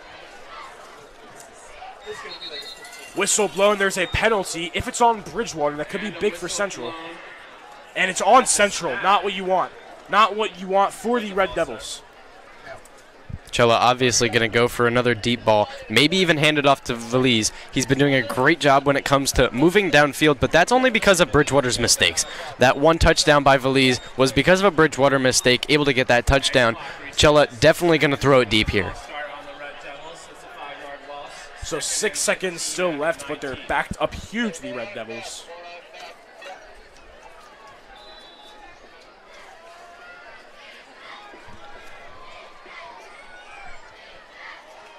And it looks like they're coming out the kneel formation. Yep, they're just going to kneel it out. They have the ball at the half. Entertaining first half, to say the least. It's a back-and-forth game between both teams. Valise breaks out. Mongo's wide open. Tierney's got 2. Both quarterbacks are running. But the costly mistakes of Hunterdon Central, the blocked extra point, and the interception by Chella have allowed Bridgewater to go up 28-20, up by 8. Central needs a touchdown and 2-point conversion to tie it. They have the ball at the half. This game's nowhere near over. Stay tuned for second half coverage of the Red Devils versus the Panthers.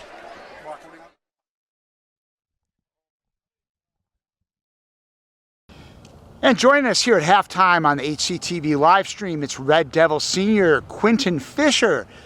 Quentin, what have you seen from the boys so far through 3 weeks that has impressed you most about the team? Probably the thing that's impressed me the most, the way we fight back. You know, we're always physical, always up front. We're always physical. Our guys on the outside, they're always being dudes. They're getting open, and you know, we've just grown as a team, and our bond gotten closer together as weeks gone on. You know, since camp all the way through now. But for these couple weeks that we've played, I think that we've been going up on an incline. So last week we had a tough one at Phillipsburg. You're not going to win them all. That's just the nature of the beast. What do you learn from a game like that? What do we learn? Especially the young guys on what they learn, that's experience. They're getting experience playing against a great team, great group of dudes. And, you know, that's just experience that they're going to get for their years coming up, and hopefully they get it next year. Sometimes you get smacked in the face like that. You do learn something. How can you bring that forward throughout the rest of the year when all these games matter, right? Yeah, I think that was kind of a wake-up call for us, going 2-0. And then, you know, we're going down to Phillipsburg, and we got our butt kicked. But going into this week, this will give us something that'll wake us up. I feel like we needed that. You know, every team needs a wake-up call sooner or later. So I think that's what we needed, and we're going to get back to it. And Quentin, your final season as a Red Devil football player, what has that experience, that journey been like for you? It's been amazing. The last 3 teams that I've been playing for Coach Ransone, great group of guys. Always love it. Chemistry's there. You know, never we're arguing. We're always coming together as a team, and we're always trying to get better and focus on next week. And that was Red Devil senior Quentin Fisher. Stay tuned for second half action.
the field here with Lieutenant Nicholas Brunetti. So how does it feel tonight, First Responders Night? How does it feel being a first responder on this night?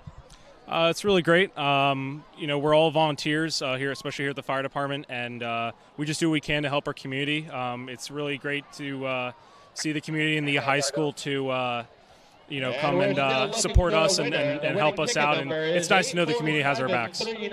Thank you for your time, Nick, and we'll bring it back upstairs.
I'm down on the field with Coach Ransom prior to the third quarter.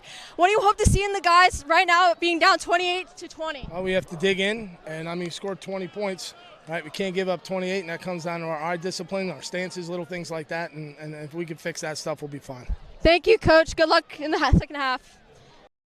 You have a guy that set an all-time NC2A record for touchdown receptions in this game. Rashawn Woods, give him a hand. 2nd and 7 from the SMU 10. Fields gets a snap, drops back, sets up, throws it to the end zone for Woods, and he makes the catch. There's the record. 7, count them, 7 touchdown receptions for Rashawn Woods as he takes a stride into history. And we're back here for the second half of Hunterdon Central versus Bridgewater football, and Central has a 28-20 lead going into this third quarter. James Mongo with a touchdown, Nick Vasquez with a touchdown, Giroux Chella doing good in the rushing game. As for Bridgewater, the main reason they're up in this game is because of Central's mistakes. Extra point was failed, interception. Lucas, what can Central do to come back? Central is definitely going to look for more mistakes from Bridgewater. Bridgewater made a lot of mistakes on their defensive half. They let up that big run by Valise, running 6 points there, and that wide open Mongo catch in the first half. Bridgewater made those mistakes, made it crucial. Because of them, Hunterdon Central is down 28-20, but still 20 points on the board. Bridgewater doing a fantastic job on offense. Hunterdon Central's defensive line needs to step back in. You love to see that big defensive line. And Hunterdon Central needs to step back in with their running game. They've been passing it to Vlies a lot. Maybe get him down farther down the field. And Chella needs to work on his throwing game. His throwing game has not been perfect so far. Maybe we need to see more of that. So Central will receive the kickoff. Bridgewater will kick it off with a 8-point lead, 28-20. We'll see what Central's offense can do.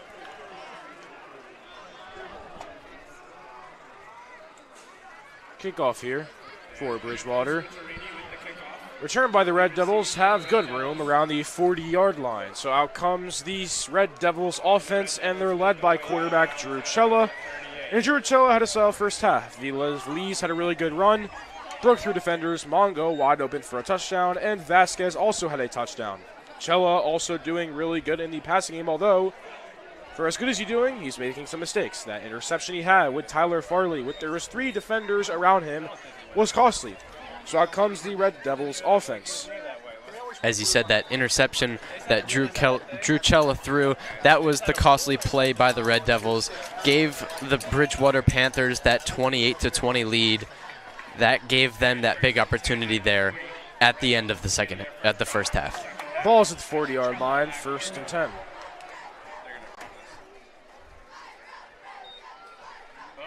Cella's going to run with it. We've seen him run it a couple times today. Going to be stopped at about a 4 or 5 yard gain. Cella, for the first time in Central's year, Cella's done a good job at running. We haven't seen him run a lot, but in today's game, he has been very active in the run game, and he showed that right there with a gain of 7. 2nd and 3 now. Expect to see Valise on the run.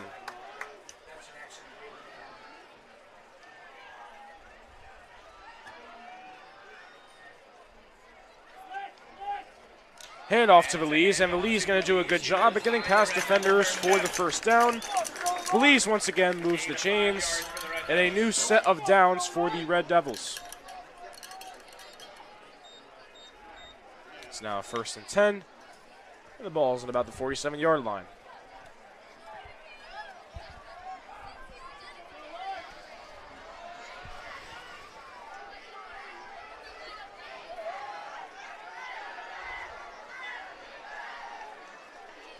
It's a handoff to Valise. Valise tries to stiff arm a defender. Good tackle there on the Panthers. Number 13, Alex Berlin, had 11 tackles and a forced fumble going into this game.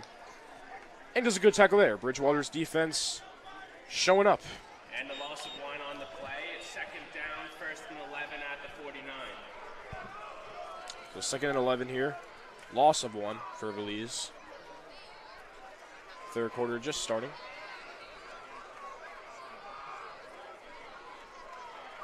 Cella going to run on his own once again. He's going to get about 3 yards. Bridgewater's pass rush doing a good job at getting past that very good Central O-line. So 3rd down and long. It'll be interesting to see if Central can open up the pass game here, Lucas.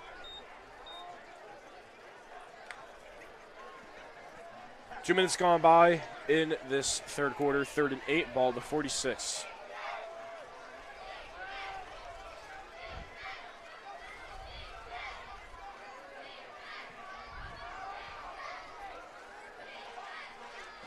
Cella going to step back, has some time to throw it. He's going to try to run on his own, but the Bridgewater defense does a good job. So a 1st down for Central led to a new set of 1st downs. Cella tried to run it a couple more times, but it did not work because the Bridgewater's defense did a very good job, Lucas. Drew Cella's just been having trouble finding people who are open. Vasquez was open during that first half a couple times. Vasquez has been that one receiver who's been doing a great job. Cella has just been unable to find any other defenders or receivers, sorry. So Valise is the punter, as well as the running back in defense, can do a lot. Punts up in the air. Going to be bounced. And it's going to be a touchback. Will it be a touchback? No, it gets stopped right at the 1 yard line. So a great punt by Giovanni Valise. And Bridgewater is not going to have good field position here. Being up 28-20, Central needs to play really good defense here and stop Bridgewater. Hunterdon Central's defensive line needs to step in here, maybe even cause a safety to take place here. Hunterdon Central's defensive line, the big guys, are able to push through, cause pressure, and maybe even get a safety here. So Dylan Cardilla the quarterback for Bridgewater, doing a good job tonight. Him and Tierney have a good connection. Tierney has 2 touchdowns on the game, a big reason why Bridgewater's up right now. And if that connection can continue to do well, Bridgewater could keep moving the chains, but they have a long way to go. Pretty much the entire field they have to go. So ball's on the 3-yard line. Central looking for a safety here to make it 28-22. It's a run here with a mofo. Second down. Looks like it brings them to a second down. Ball on the 9. So a gain of 6 for Amafo. We've seen Amafo in the run game a lot today. So now it's another run with Amafo, and this time he's going to get past a defender, get past more defenders, and a good run by Amafo there once again, and it's going to move the chains for a first down. Bridgewater gets out of safety territory, and now they're in a better position where they will not get a safety, and they have more room to pass the ball. Bridgewater doing a great job getting right to work on that run game with Amafo. Mafo's been having a fantastic game for Bridgewater so far, maybe even get it farther going, and now Bridgewater hopefully able to move downfield.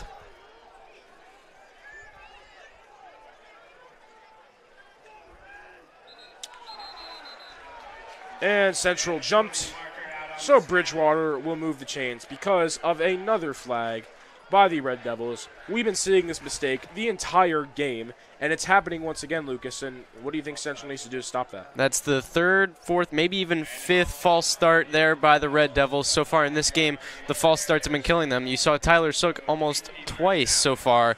Tyler Sook has false started a couple times, and other defensive linemen, not something you like to see from the Red Devils. Cordilla drops back, has time to throw it. Here comes the pressure, and he's going to go down for the sack. That's Tyler Sook. Tyler Sook has multiple sacks on the year. He gets another one. So another sack for Tyler Sook, as shows why he's a great defensive lineman. He continues to create the pressure and got Cordilla on that sack. It backs up Bridgewater to about where they were, a little bit closer. But 2nd and 14 now.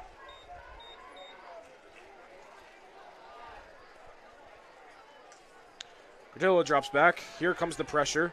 Pass is caught by Diusa. And a great play there by DSO.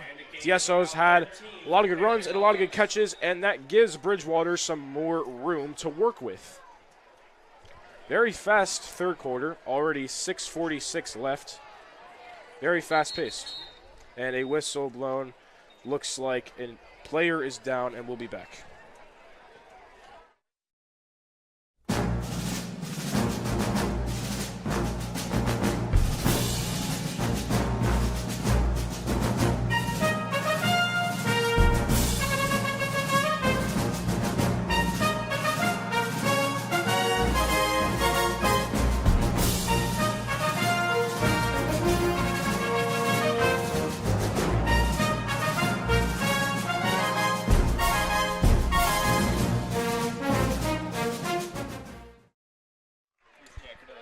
And we're back for Bridgewater versus Hunterdon Central High School football. Bridgewater has the 28-20 lead with 6:51 left. There was a player down for Bridgewater, but the game will resume now as Bridgewater has a 3rd down and 3, and the ball is on the 10-yard line.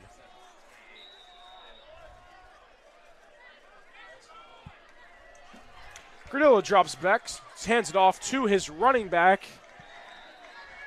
It's going to be close, but he's going to get it. The first down, DSO, the running back and receiver, gets the first down, and the chains move once again for the Panthers. Only 6:30 left in the 3rd, a very fast-paced 3rd quarter. Cordillo's going to run with it on his own, gets past the defender, a good juke there, and he gets stopped. Flag is thrown. Again.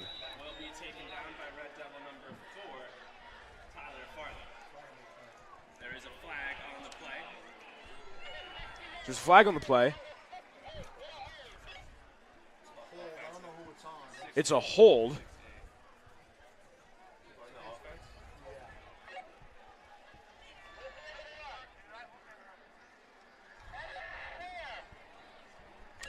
Trying to figure out who it's on. There is a flag on the play, though. It was a hold. Whether it's on the offense or defense is being determined. It is on the offense. So a hold on Bridgewater, which will move them back, which is unfortunate because Bridgewater had a decent run going, but because of the flag, it moves them back.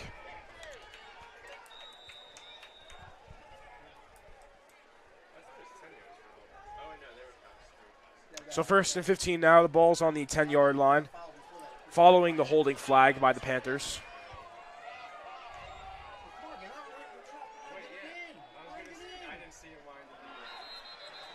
And another flag thrown. Don't know what is going on. These refs are calling a lot. And it's on the Red Devils this time, offside. So 2 flags in a row. Clock has not went for a while, but 6:14 left. So the flag was on the Panthers first. Now it's on the Red Devils. Flags for both teams. So Bridgewater is basically where they were, 1st and 10. Verdilla hands it off to Amofo. Mofo gets past a couple defenders and a decent run there. 7-8 yards there, so 8 yards, 2nd and 2. Again, with that Amafo run, Bridgewater's really been focusing on the Amafo runs, and another whistle here. Looks like a player is down for the Red Devils. Seems to be on the secondary, and this player is down. We'll be back to you.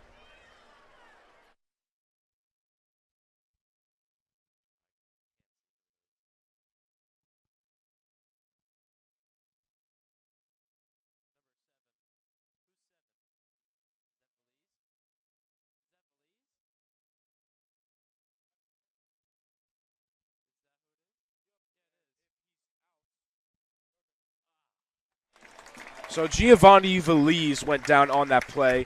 He's back on his own feet, but as you can see, he is limping a bit. And if Valise goes out, that is very costly because Valise is the main reason that Central got into this game at first with that touchdown he had at the start of the first quarter where he got through defenders and got there. Valise is the guy that Bridgewater had on their radar going into this game. Valise is one of the best players on Central's offense and defense. Valise can do it all. Unfortunately, he's out limping now. It's not something you like to see, but he's on his feet, which is better than nothing. Jaden Kazi is the backup running back. We have not seen much of him in the running game, more so on defense. So 2nd and 2 for the Panthers. The last play was a run by Amofo, and it's going to be a deep pass to a wide-open receiver, but the ball was overthrown, so that's going to be incomplete. Jordan Johnson was the intended receiver, 6 catches, 87 yards on the season. And that could have been a good play because Johnson had separation and a good throw by Credilla, but bad throw leads to the incompletion. Doesn't work. So it's 3rd and 2 now. No yards gained or lost. The ball's on the 10-yard line. No, it's not. The ball's much farther than that.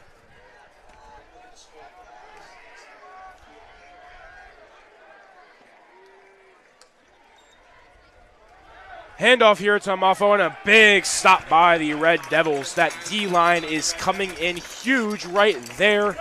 And a big play to stop the Panthers from getting that first down conversion as the punt team comes on for the Panthers and the Red Devils offense will get a second chance. So 5 minutes now. Very fast-paced third quarter. Felt like 12 minutes, 5 minutes ago. Bridgewater having a decent drive, but penalties being very costly. I think Central's had the ball. No, Central's had the ball once on offense, and it's been non-existent because Bridgewater's been on the field for such a long time. So here comes the punt for the Panthers. Ball's up in the air. Good punt there, and they're going to pick it up. Central, good job getting past the defender, and a great return for the Red Devils. Very good return for the Red Devils. What Central needed, that was Casey Kingsley on the return. A good DB for the Central team. Has 13 tackles going into this game. Should have more now. So out comes the Central's offense, Central Red Devils offense. And Lucas, the only time we saw this Red Devils offense in the third quarter was the very first offensive drive. In that very first offensive drive, it was 3 and out. They could not get much. Yeah, using Valise as their advantage. Currently, you see Valise out on the bench now. Trainer's taking care of his ankle. That is not a good sign as a runner. Unfortunately, Valise is one of those key players that Hunterdon Central really needs. He plays almost all positions, and really unfortunate for the Red Devils. And 2 flags. 2 flags out. So 2 flags out on the field.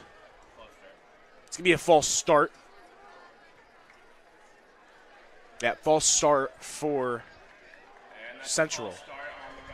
So Central's going to move back, and that's not what you want. I mean, the first offensive drive was plain and simply not good. So now, with this next offensive drive, you can't repeat that because Bridgewater still has their lead maintained, and you need a touchdown and a 2-point conversion. So you can't keep getting these flags. So now 1st and 15, that was a loss of 5.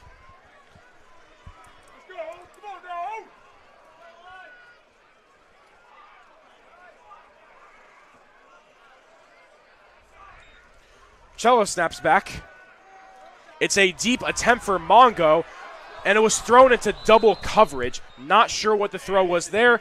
Could have been a huge interception, but it was deflected instead, and Lucas Druchella is extremely lucky. Yeah, Mongo was not open at all. He had 2 or 3 defenders out there. Druchella obviously did not see them. Thought Mongo would have been a great throw to. Mongo, unfortunately, unable to bring that one in. Would have been big for the Red Devils here with 4 minutes and 20 seconds left in the 3rd quarter. Once again, that was intended for James Mongo, but it was thrown into double coverage of 2 DBs. Both were trying to get the pick, which led to a deflection. Cello's going to run with it. Good blocking. And gets a couple of yards to give them better field position. So a crucial 3rd down now. And with Elise being out, I see the Central offense being much more pass-heavy. And because they've been really run-heavy, Bridgewater's going to have to adjust to Central's pass offense. 3rd and 7.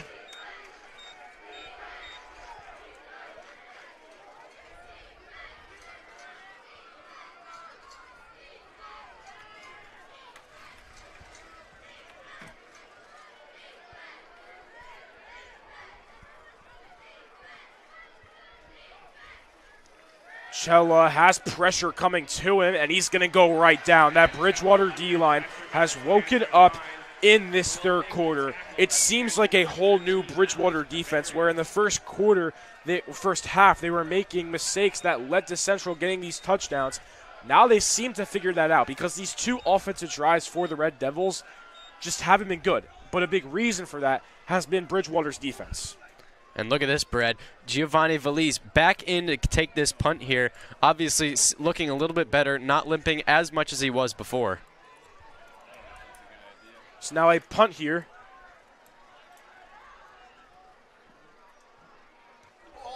Punt almost blocked. He's lucky that wasn't blocked. And now a fair catch for the Panthers. So Bridgewater comes back on. Had a decent offensive drive going, but penalties were very costly in it stopping. So now with them coming back on, they got to hold the penalties. Maybe you get Dylan Tierney involved. He was really good in that first half. And if he can continue to be good, this Bridgewater offense can keep letting it up on the field.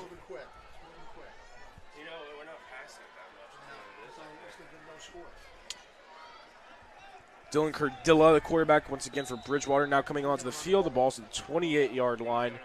1st and 10.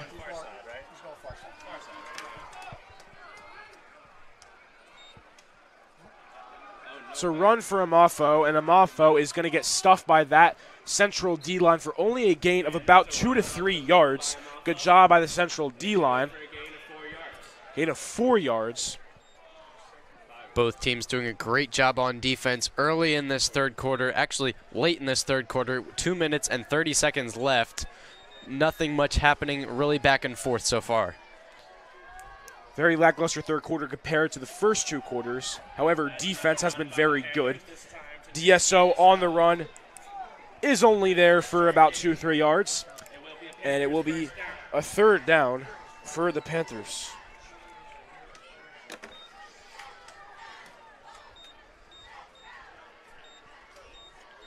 Just over 2 minutes left in this fast-paced 3rd quarter. DSO's motioned. Going to be handoff to Amofo, and Amofo is going to get it. So that actually was a first down for the Red Devils. That was converted, so now that's a second down. So a second down, 2nd and 3. Good run by Amafo to continue to move the chains for Bridgewater. And look at this, just the quickness of Cardilla allows Central to get Bridgewater to get a first down. And Lucas, this Central defense just doesn't look as dominant as they usually are. There is a down player, and that's Cardilla that's down. That's Bridgewater's quarterback that's down. If Cardilla is out for the game for Bridgewater, that creates... So Cardilla's down, and we'll see what happens. And he gets back up. Looks like he got the wind knocked out of him. So Cardilla looks to be limping a little bit. Unfortunate for the Bridgewater Panthers. That's not something you like to see.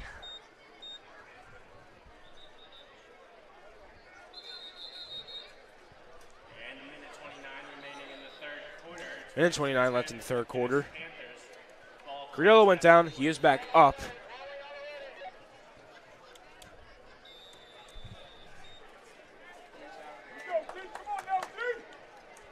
Cardilla now out of the game, it looks like. You wonder who's in for him now. Would either be Cole Pello or Evan Woodrig. Can't really tell now. It looks like it's Evan Woodring, number 11. It is Evan Woodring, number 11. The SO is in motion. So a brand new quarterback coming in. Flag's thrown. And on the snap, penalty marker out. And a False start on the Panthers. So the first play for the new quarterback, Evan Woodring, results in a penalty.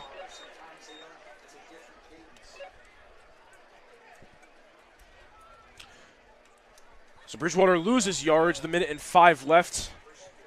1st and 15.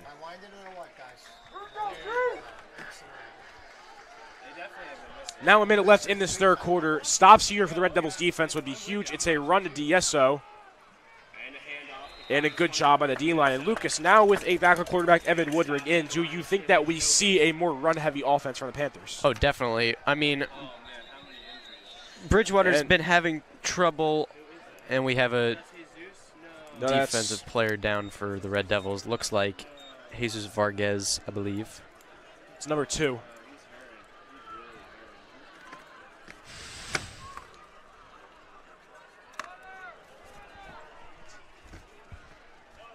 Yes, yep, you're right. It is Jesus Vargas. Yes, number 2, Jesus Vargas is down.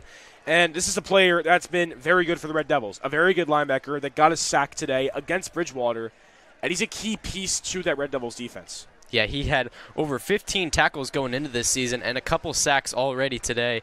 He's definitely a player that you hate to see go out. Does not look good right now, limping really hardly with assistance from a trainer. Losing players back and forth in this third quarter, not something you like to see. Yeah, you know, you had Valise go down. He came back in for that punt, but now you had Jesus Vargas, who's walking but is limping, who's a key piece of that defense, a great linebacker, one of Central's best linebackers. Him and A.J. Mello are a great linebacker duo, so yeah, great linebacker duo.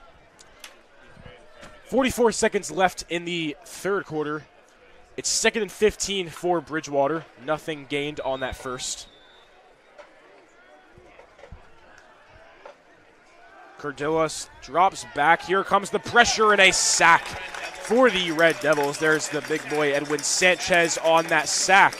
Edwin Sanchez, a guy that can get right through that Bridgewater offensive line. He does that there. Great play. Now with 20 seconds, we'll see if Bridgewater gets a play off. So it's 3rd and 20 now. Another big loss. And Central's defense has done a good job at rebounding from Bridgewater, taking the offense down the field. Now Central does their turn of bringing them back to where they were. Yeah, both offenses kind of quiet during this third quarter. It's been a really big defensive play here. Yeah, so that is going to be it for the end of the third quarter.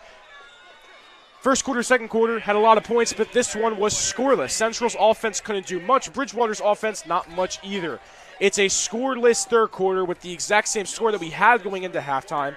28-20, Bridgewater leads. Lucas, tell me what both teams need to do to win this game. They need to get their offense working again. During that third quarter, you did not see a lot of offense. It was big with the defense. Maybe that's a strategy by both teams, but the Red Devils need to get their passing game back now that Drew Cella is back in, and Valise. Valise went out but is now back in. Hopefully he's not injured too badly that he's unable to compete at that big of a level during that first half. But you like to see that Hunterdon Central offense stepping in. You want to see that here in the fourth quarter.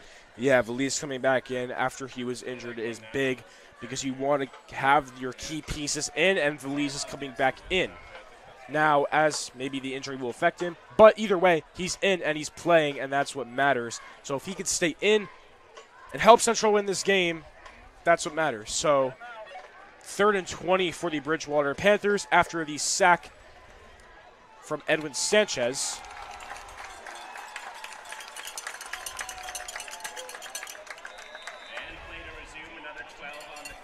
So the fourth quarter is starting, the final quarter of this game. It's Central versus Bridgewater. Bridgewater's up 28-20.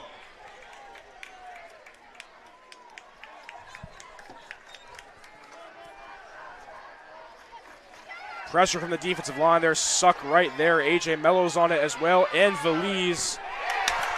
Sack wasn't drawn, but the pressure was there, and that results in a fourth down, a huge fourth down for the Red Devils. Now they have another chance. However, the last two offensive drives have not gone Central's way, so they got to figure out something here.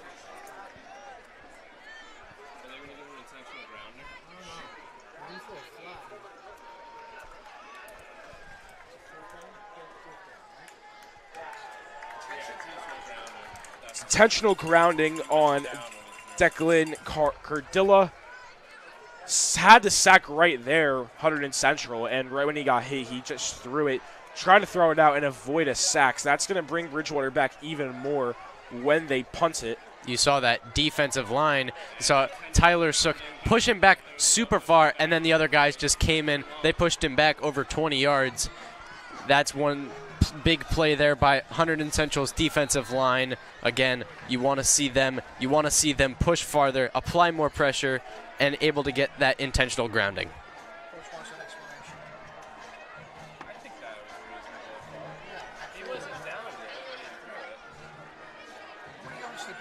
So Bridgewater's going to punt it after the intentional grounding from Cardilla. So a longer punt now because of the intentional grounding, which will give Central maybe some more space to get a touchdown and a 2-point conversion. The returner is Casey Kingsley.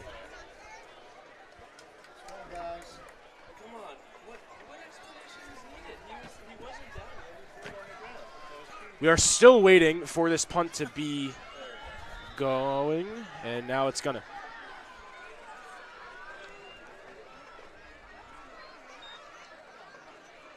Punt's up. Not gonna be caught, gonna be bounced. Solid punt from where they were. Ball is at about the 35-yard line, and out comes the Red Devils offense. The last two drives, their only two second-half offensive drives, have not worked in their favor. And with Valise still being on the field but not fully 100%, it will be interesting to see.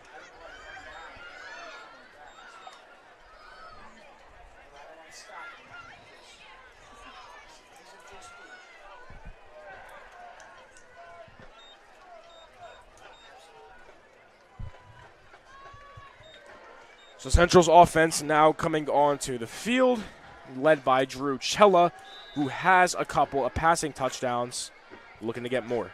Ball's on the 44-yard line.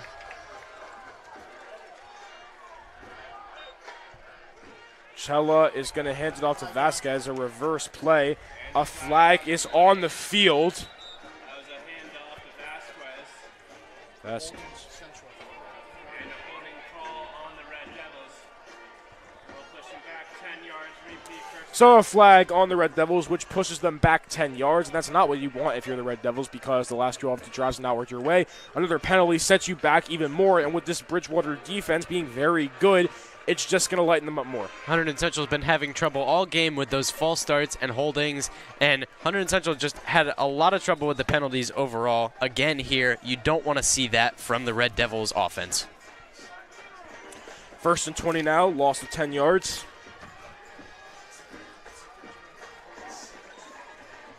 It's a run by Cella. Cella has a great run, gets past multiple defenders, and a good run by Cella. Had the 1st and 20, and now gets them in better field position. Good run by Cella, and he's had a lot of rushing yards today. It's now 2nd down.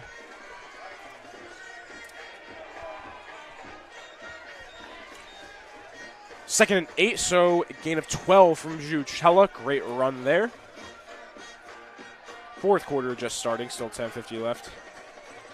Cella gonna look for a pass attempt. Gonna run instead. Only gets a couple, and now a crucial 3rd down for the Red Devils here. Hunterdon Central needs to get something going. Cella needs to get that pass game going. He's just not had the eye working today, not able to find somebody who's been open. We saw that one interception right before the halftime call, and that was just the really big turning point for the Red Devils. Nothing has really been working since. Jaden Causey on the field now. ETR coming back in. We're just over 10 minutes.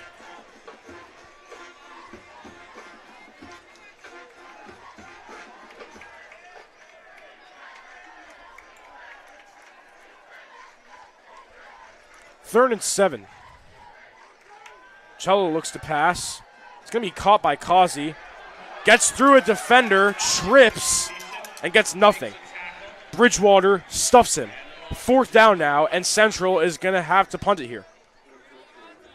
Once again, Bridgewater's defense playing really good, but it's more of an interesting play call by Hunterdon Central. You are on 4th and 9. And I don't think it was the play call that they intended because Cello was going to the different side, couldn't see anyone open, passes it to Causey, but then Causey couldn't get anything. So now Central's going to punt it, release the punter, and they can't allow anything here. Quite frankly, if Bridgewater scores, it's going to be extremely hard for Central to come back. So Valise on the punt. It's up in the air. Going to be caught for a fair catch. And Bridgewater's offense comes on.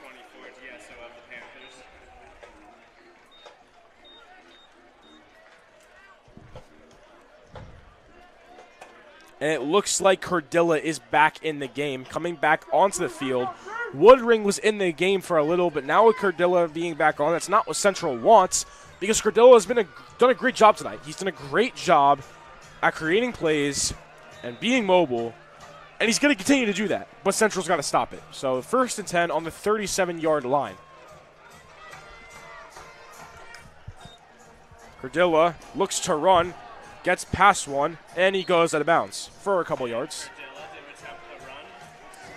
A.J. Mello was right there for the pressure. Couldn't get to him, but created enough pressure where Cordilla thought that he had to go out of bounds and couldn't do any more.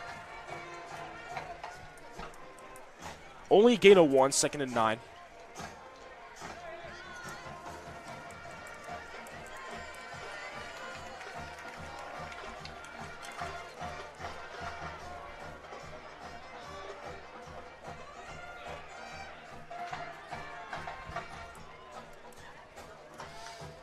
Cordilla drops back. Pass is almost intercepted. That would have been huge for the Red Devils. Troy Artiega, number 11, almost coming up on the pick. Either way, good defensive play for the Red Devils, and now the most crucial 3rd down of the game, 3rd and 9.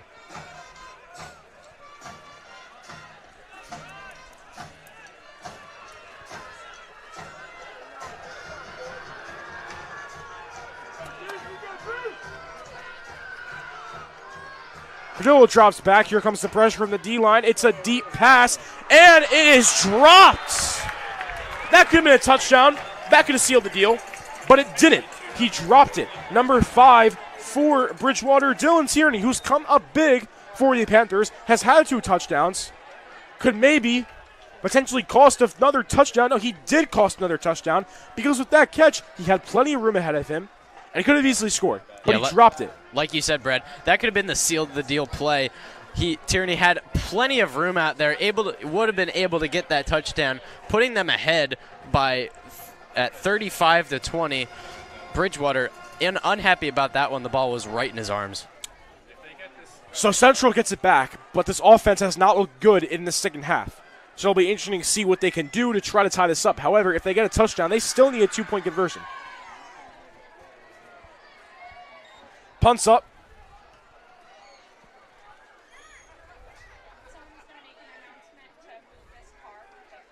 Good punt there. I'm not sure why number 13 just pushed Devin Marrero for no reason. Either way, Central has it.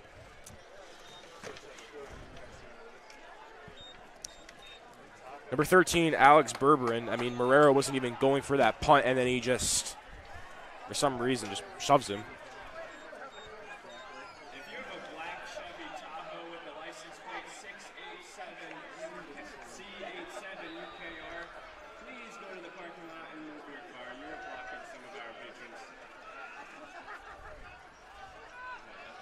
.8:35 left to go. Central needs a touchdown and a 2-point conversion to tie this game up.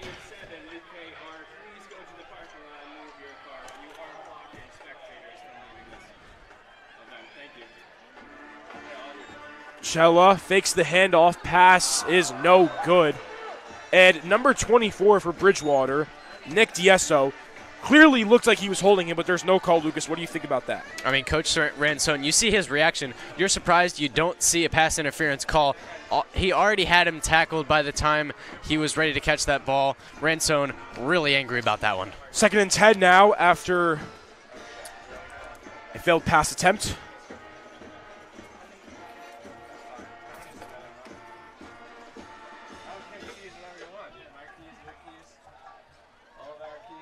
Chella gonna run. We've seen him run a lot today, but he gets nothing, only 2 yards at most. So now another 3rd down. Central's been in this position the entire second half, Lucas, but what do they need to do to stop the same thing from happening over and over again? I think we've said it a bunch of times, but Hunterdon Central's offense has just not been working. Chella's passing game has not been what we would like it to be. He hasn't completed that many passes. You want to see him passing back to Mongo and Vasquez. You haven't seen that a bunch during this second half. We need to see more passes. 3rd down now. A big 3rd down. Central trying to tie this up. Chella has pressure coming right to him. Pass is caught by Mongo, but it bobbled into his hands, and it's not going to get anything for a 1st down.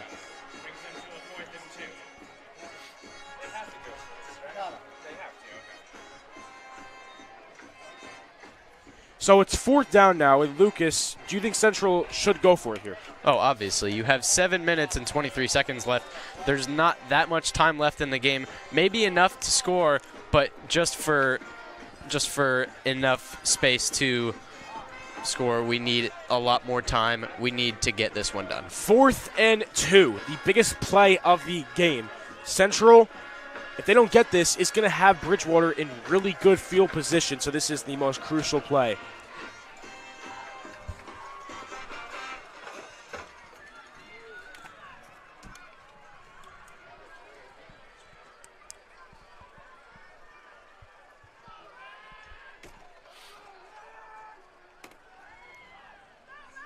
Chella's going to run on his own,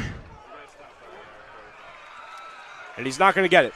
The Bridgewater defense, stellar this entire second half, and they just did that again. And because Chella didn't get it, Bridgewater's field position is going to be massive, Lucas. That was probably the biggest play of the game. Bridgewater has an easy opportunity to score another touchdown, open this game up by 15. Hunterdon Central not looking good right now. They need to get the ball back as soon as possible. Yeah, I mean, Bridgewater, like I just said, in great field position. So what Central needs to do is to get a 3 and out here. They literally cannot allow a 1st down, because if they allow a 1st down, that could potentially be more. 3 and out here would be most ideal. However, they are bringing the measuring stick out to see if this was a 1st down. So it is not official yet. They're going to see if this is a 1st down. It doesn't look like it is from here. It's going to be just short. Yep, it's going to be just short. So Bridgewater, that's huge for them. Now they need to move the chains. Good clock management. Keep doing what they did in the first half. we could potentially see a Panthers win. Hunterdon Central needs to see a sack. They need to see interceptions. They need to see a lot of penalties. That's the only way that Hunterdon Central has any chance of getting the ball back quickly. They need to see a fumble, interception, anything. 6:35 left to go in the fourth quarter.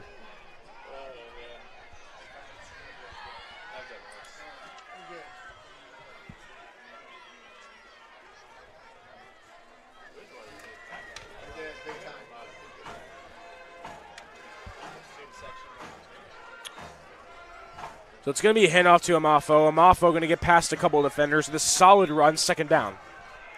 Amafo's been getting handed the ball a lot. They're continuing to do so, and he's been doing a solid job, doing what he's supposed to be doing, running the ball, getting past defenders. Expect Bridgewater to use Amafo for almost the rest of the game here. Able to wind the clock down, giving Hunterdon Central no time left with the ball, and still able to get a touchdown because Amafo has been doing a fantastic job all throughout the first 3 quarters. Expect a lot from him here. Second down. It's going to be a run, quarterback run, and a great tackle there by Tyler Farley. And Cardilla is short, third down. Big third down for the Red Devils.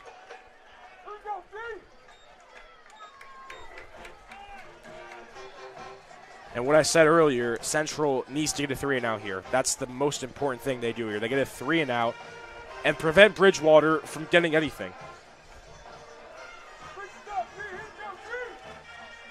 3rd and 5.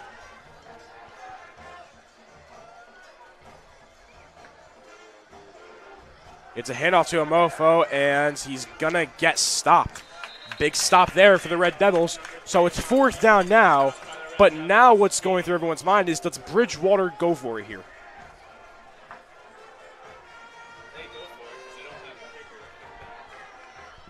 You're in a field position where in high school football, it's long for a field goal. Bridgewater really needs 1 first down, and they could potentially drain the clock and win this game. So they are going for it. 4th and 5. Crucial play for both teams. Cardilla drops back. And the pass is incomplete. So that is big for the Red Devils. They are gifted another chance. And we have a player down. And that's Tyler Suck. And that's not good because Suck is one of the best offensive linemen on our team. He doesn't seem to be getting up.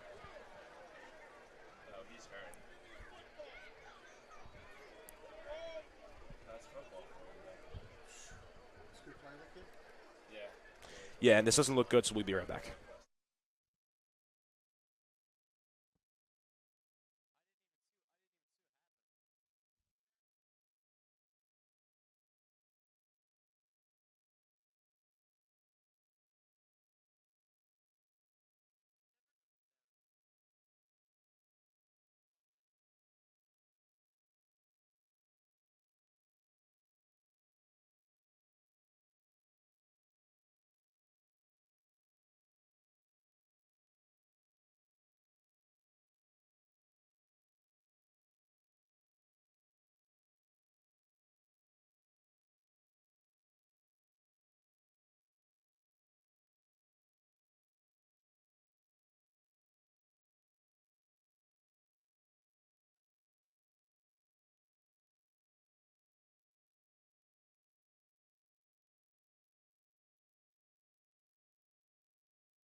So after being down the field for a while and what didn't look good, Tyler Suck is up and he is moving, trying to shake it off.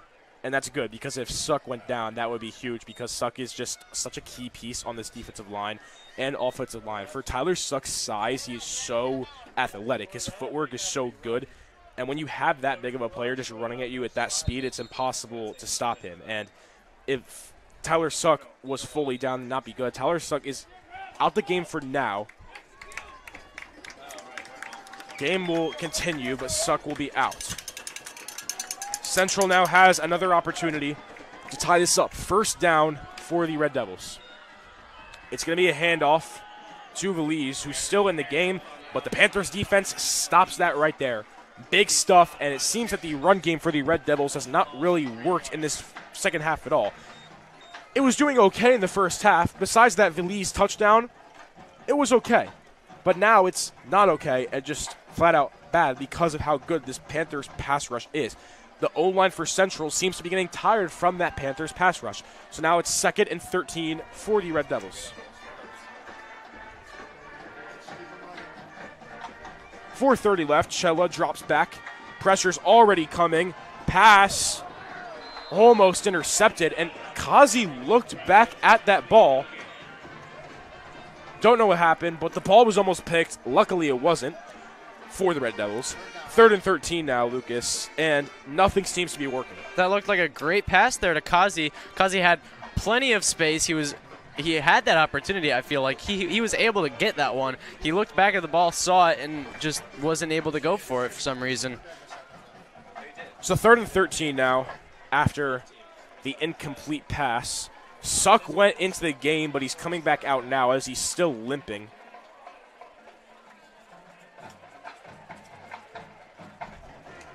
So still out of the game is Suck.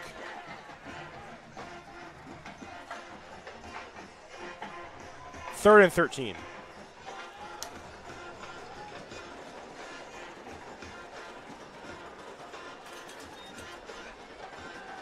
Chella has room.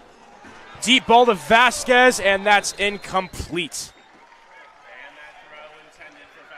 And that's unfortunate there. Vasquez, you expected him to make that grab. It was just a little bit too high. Chella still having trouble on that passing game. Vasquez disappointed about not being able to bring that one in, but nothing you can really do about that. That would have been a huge play there for the Red Devils. Yeah, and Central's not going to go for it. In the field territory that they're in, if they don't convert, Bridgewater's going to have a really good field room. So they're going to maybe punt it, whistle blown.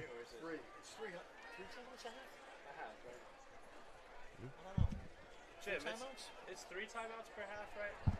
Okay. So yeah, they're going to punt it, and they're going to rely on the defense to stop anything happening for Bridgewater.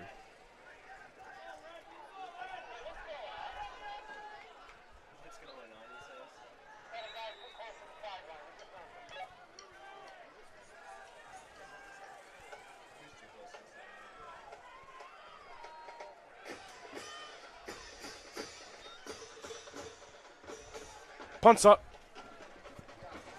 And the punt is out.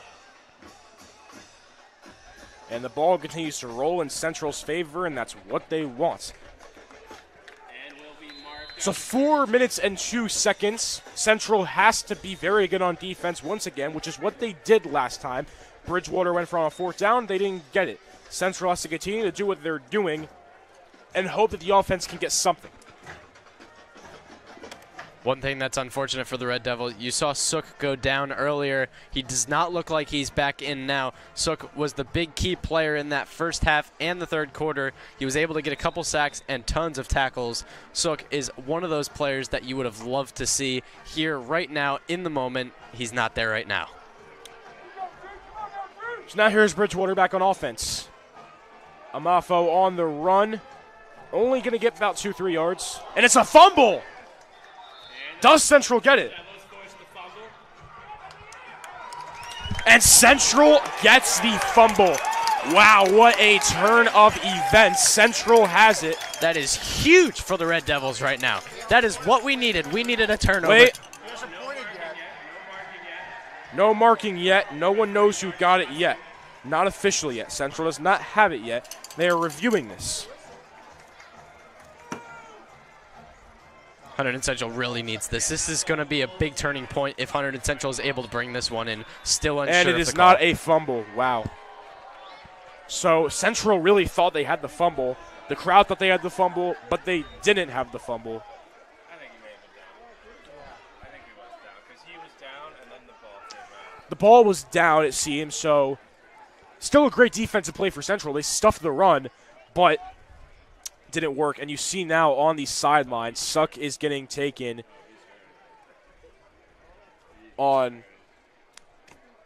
Yes, Suck is getting taken onto a vehicle transportation, and yeah, he does not seem to be good. He's been limping. He tried to go back into the game, but they took him back out. Still unsure what happened to Sook. We couldn't really see from here because he's obviously defensive back. Can't really see what's going on right there. He didn't look like he was doing very good. Now on the trainer's cart, doesn't look good. Yep, on the trainer's carts, yep.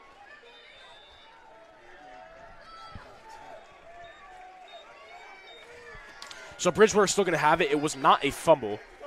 So it is second down.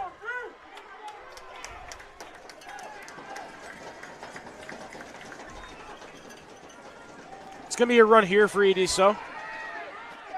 And a good stop there by the Red Devils, so third down now. And Central takes a timeout here, so it's third down once again. Central's defense doing a good job, and Bridgewater, they got to talk things over here because if they can get a first down here, that's huge.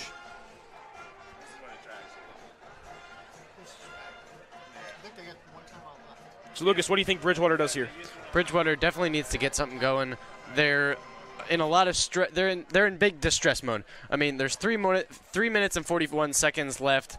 They still have plenty of time. They could just run out the clock if they really wanted to, but that's not what Bridgewater's going to do. They're definitely going to try to move it further down the field for Hunterdon Central to have trouble with.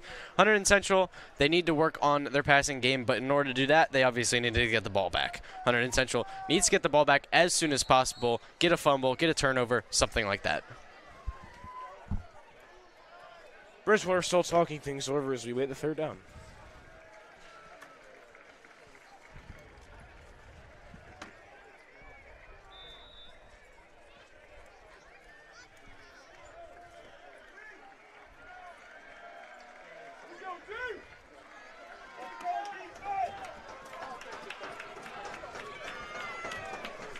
Third and 10.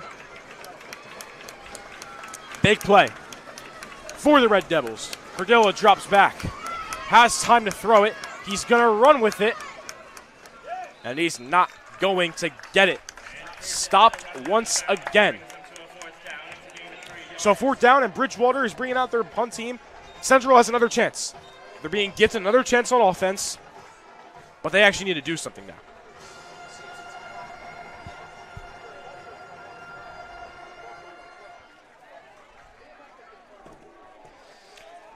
Joe Squinclarney, the punter.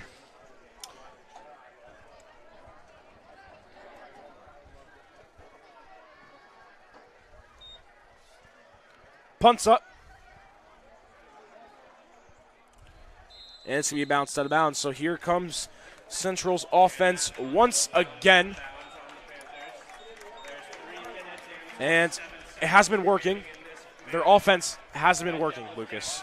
But now it needs to because this could potentially be their last chance on offense. They need a touchdown, but they also need a 2-point conversion. Yeah, like you said, Hunterdon Central, this should probably be their last opportunity to score. They need to get that touchdown, but then again, they need to get the 2-point conversion. If they can't get that 2-point conversion, it's all for naught. Hunterdon Central needs to get that passing game going. Again, Drew Cella hasn't been having the best game here with the passing unless Bridgewater makes a big mistake. Maybe rely on the fact that Bridgewater will make a mistake, but I can't picture that happening. Drew Cella needs to get the passing to work. First and 10, ball at the 40. 3:27 left to go for Central. Cella goes to our right. Pass is caught by Kazi. Not for a lot, though. Second down. And Kazi is limping, and he goes off. So Kazi is now down. That brings in number 4, Tyler Farley.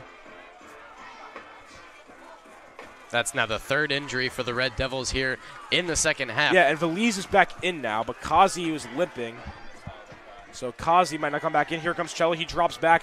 Deep pass is intercepted. The pressure of the Bridgewater Panthers brings the interception. And with that, with 2:50 to work with, Bridgewater could run away with this. Everybody in the crowd is kind of speechless at this point. Drew Cella had just not that much pressure, really. He just was able to lob it on out there, and one of Bridgewater's defenders just able to bring that one in. Really unfortunate for the Red Devils.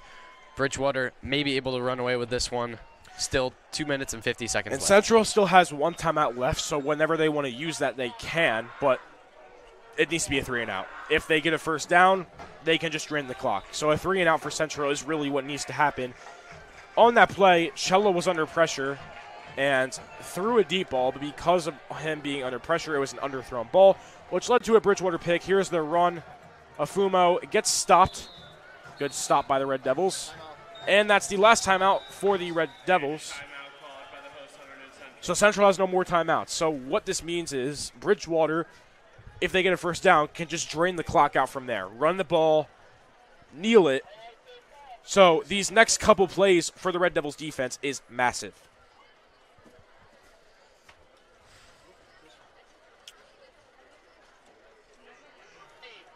So Lucas, the Red Devils offense, the first two games, North Hunterdon and Monroe, looked like a really good offense, and an offense that we can see become better throughout the season. You go to Phillipsburg, we get shut out, 35-0. Now you go to Bridgewater, looks great in the first half. The second half, non-existent. Yeah, like you said, going into the season, you saw this offense, you're like, where did this come from? Last season, we did decent, but Hunterdon Central's offense this season definitely looks more alive.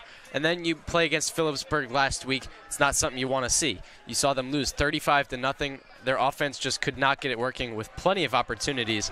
This game, Hunterdon Central's offense working back and forth, not all that great.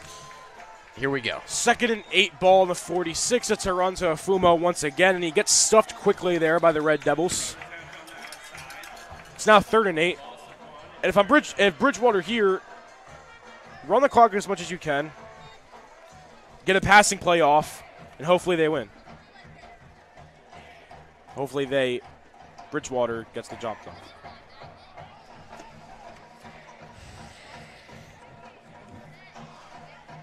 Yeah, and you see here, Bridgewater using as much clock time as they can.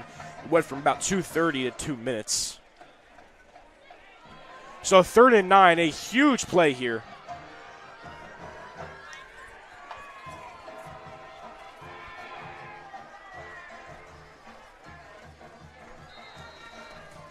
And a timeout, Bridgewater.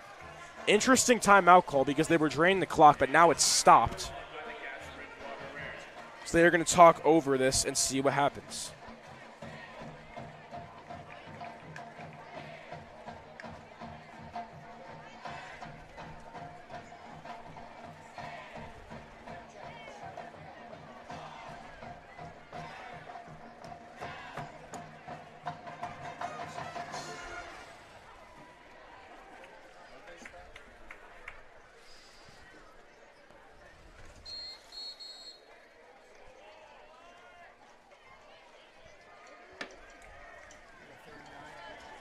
So out comes the Bridgewater offense, and the Central defense. It's a 3rd and 9. So even if Central gets the stop, if they're on offense, they have no timeouts. So they got to hurry up the clock. But let's see what happens here. The ball's on the 46. Potentially a game-sealing first down if they get it.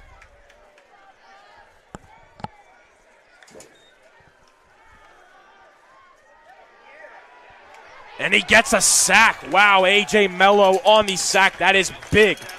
The clock is going to drain here. The punt team's going to come out. Central's going to have very little time to get something to go here, but the fact that they have time to begin with is crucial, considering that they don't have, that we all thought that was pretty much over when Chella had that pick, but now they're going to at least have some time. They're going to at least have probably a minute to get something to go here. They do not have any timeouts, though, so they got to get getting out of bounds on the offensive side. Here comes the punt team for Bridgewater.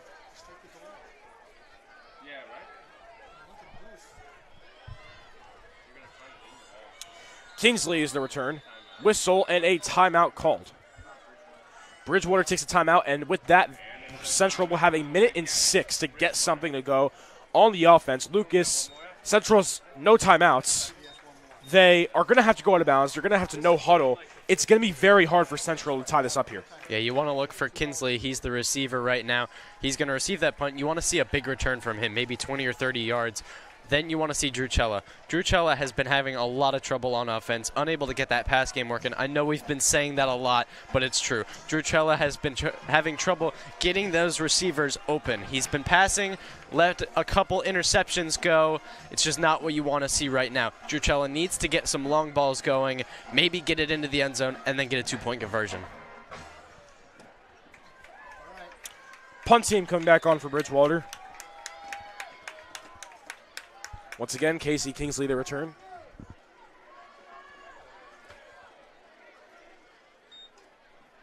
And the punt is up. Ball's going to bounce. And it's going to go out of bounds. So for potentially the last time of the fourth quarter comes out the Central offense.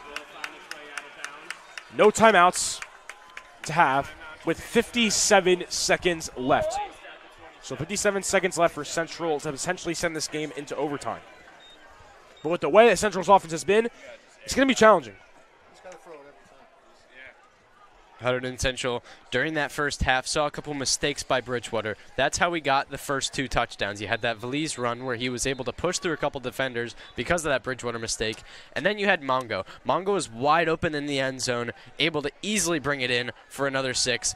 That's what you want to see here from Bridgewater. Hunterdon Central wants to see some mistakes, maybe able to bring it in and bring it up to 28-28 with very, very little time left. Here comes the Central's offense, led by quarterback Drew Cella and running back Giovanni Valise. So 57 seconds to go.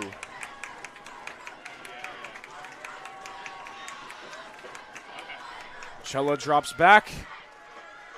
Passes deep for Mongo. Mongo catches it, and Central is not out of this yet, but they need to hurry up because Mongo did not go out. Wow. In what looks like a dead crowd, it just rose just like that because of Mongo's insane catch. The clock goes now. They gotta hurry. Cella is gonna just run it and try to get some more run. He's still on his feet, and that's a great run by Drew Cella. Lucas. Wow, it was really the best word for it. I mean, this is what you want to see from the Red Devils right now. They looked at Coach Ransone. Ransone said, let's go. We got to go now. Red Devils back in it right now, ready to move. Everybody's hyped up. The crowd, they have just woken up. It's like they were in a deep sleep for a whole quarter, and here they are. And there are 3 flags now. 3 flags. And it looks like it's on the Red Devils. Yeah, and literally everything that they had going on maybe just wouldn't have mattered because now they're backed up. So now, because of the flag, they're where they were when Mongo caught it. Cella had a good pass. They're still in great field position. There's still 36 seconds left. Cella's going to pass it. Pass is no good.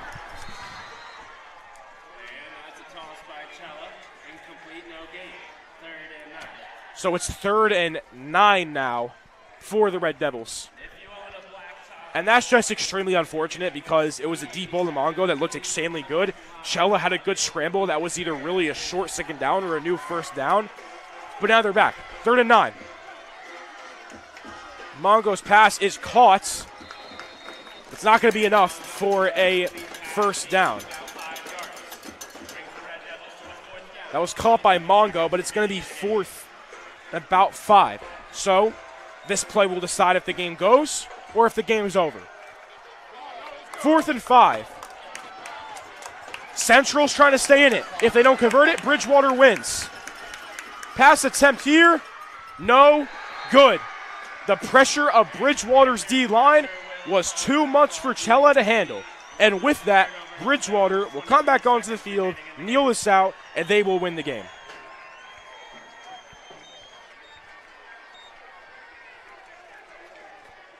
The defense for the Bridgewater Panthers came up huge in this first half. The Bridgewater kids going to the Central Super Fence. Oh, this is trouble.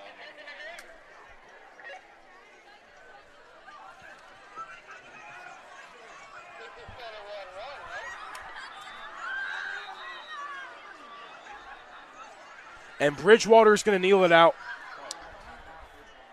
And Bridgewater calls a timeout.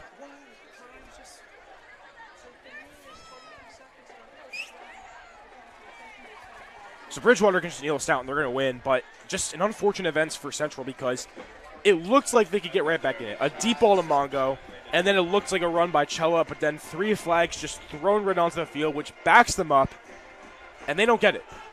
Hunterdon Central hasn't seen that much energy in over 2 quarters. They didn't see that much energy until, they haven't seen that much energy since the first half.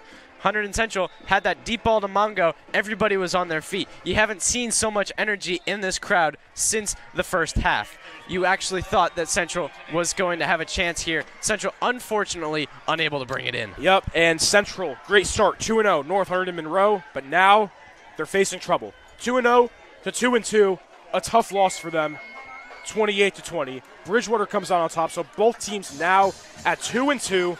Central had a great first half. Mongo and Vasquez had great touchdowns. Belize had a good touchdown. But what really was the turning point was that Pandiaga blocked extra point, and then after that, Chella just didn't look like the same quarterback he was. Throwing multiple picks, we saw a Chella that just turned over the ball too much. So Central will be away next week against Union, which will be a huge game, to go to look from 2-2 to 3-2. Then have East Brunswick will be at home the week after. Ridge, Old Bridge, and Hillsborough. 2-2 both teams. That's going to wrap it up for HCTV Central versus Bridgewater. Stay tuned for more HCTV events. Thank you for tuning in.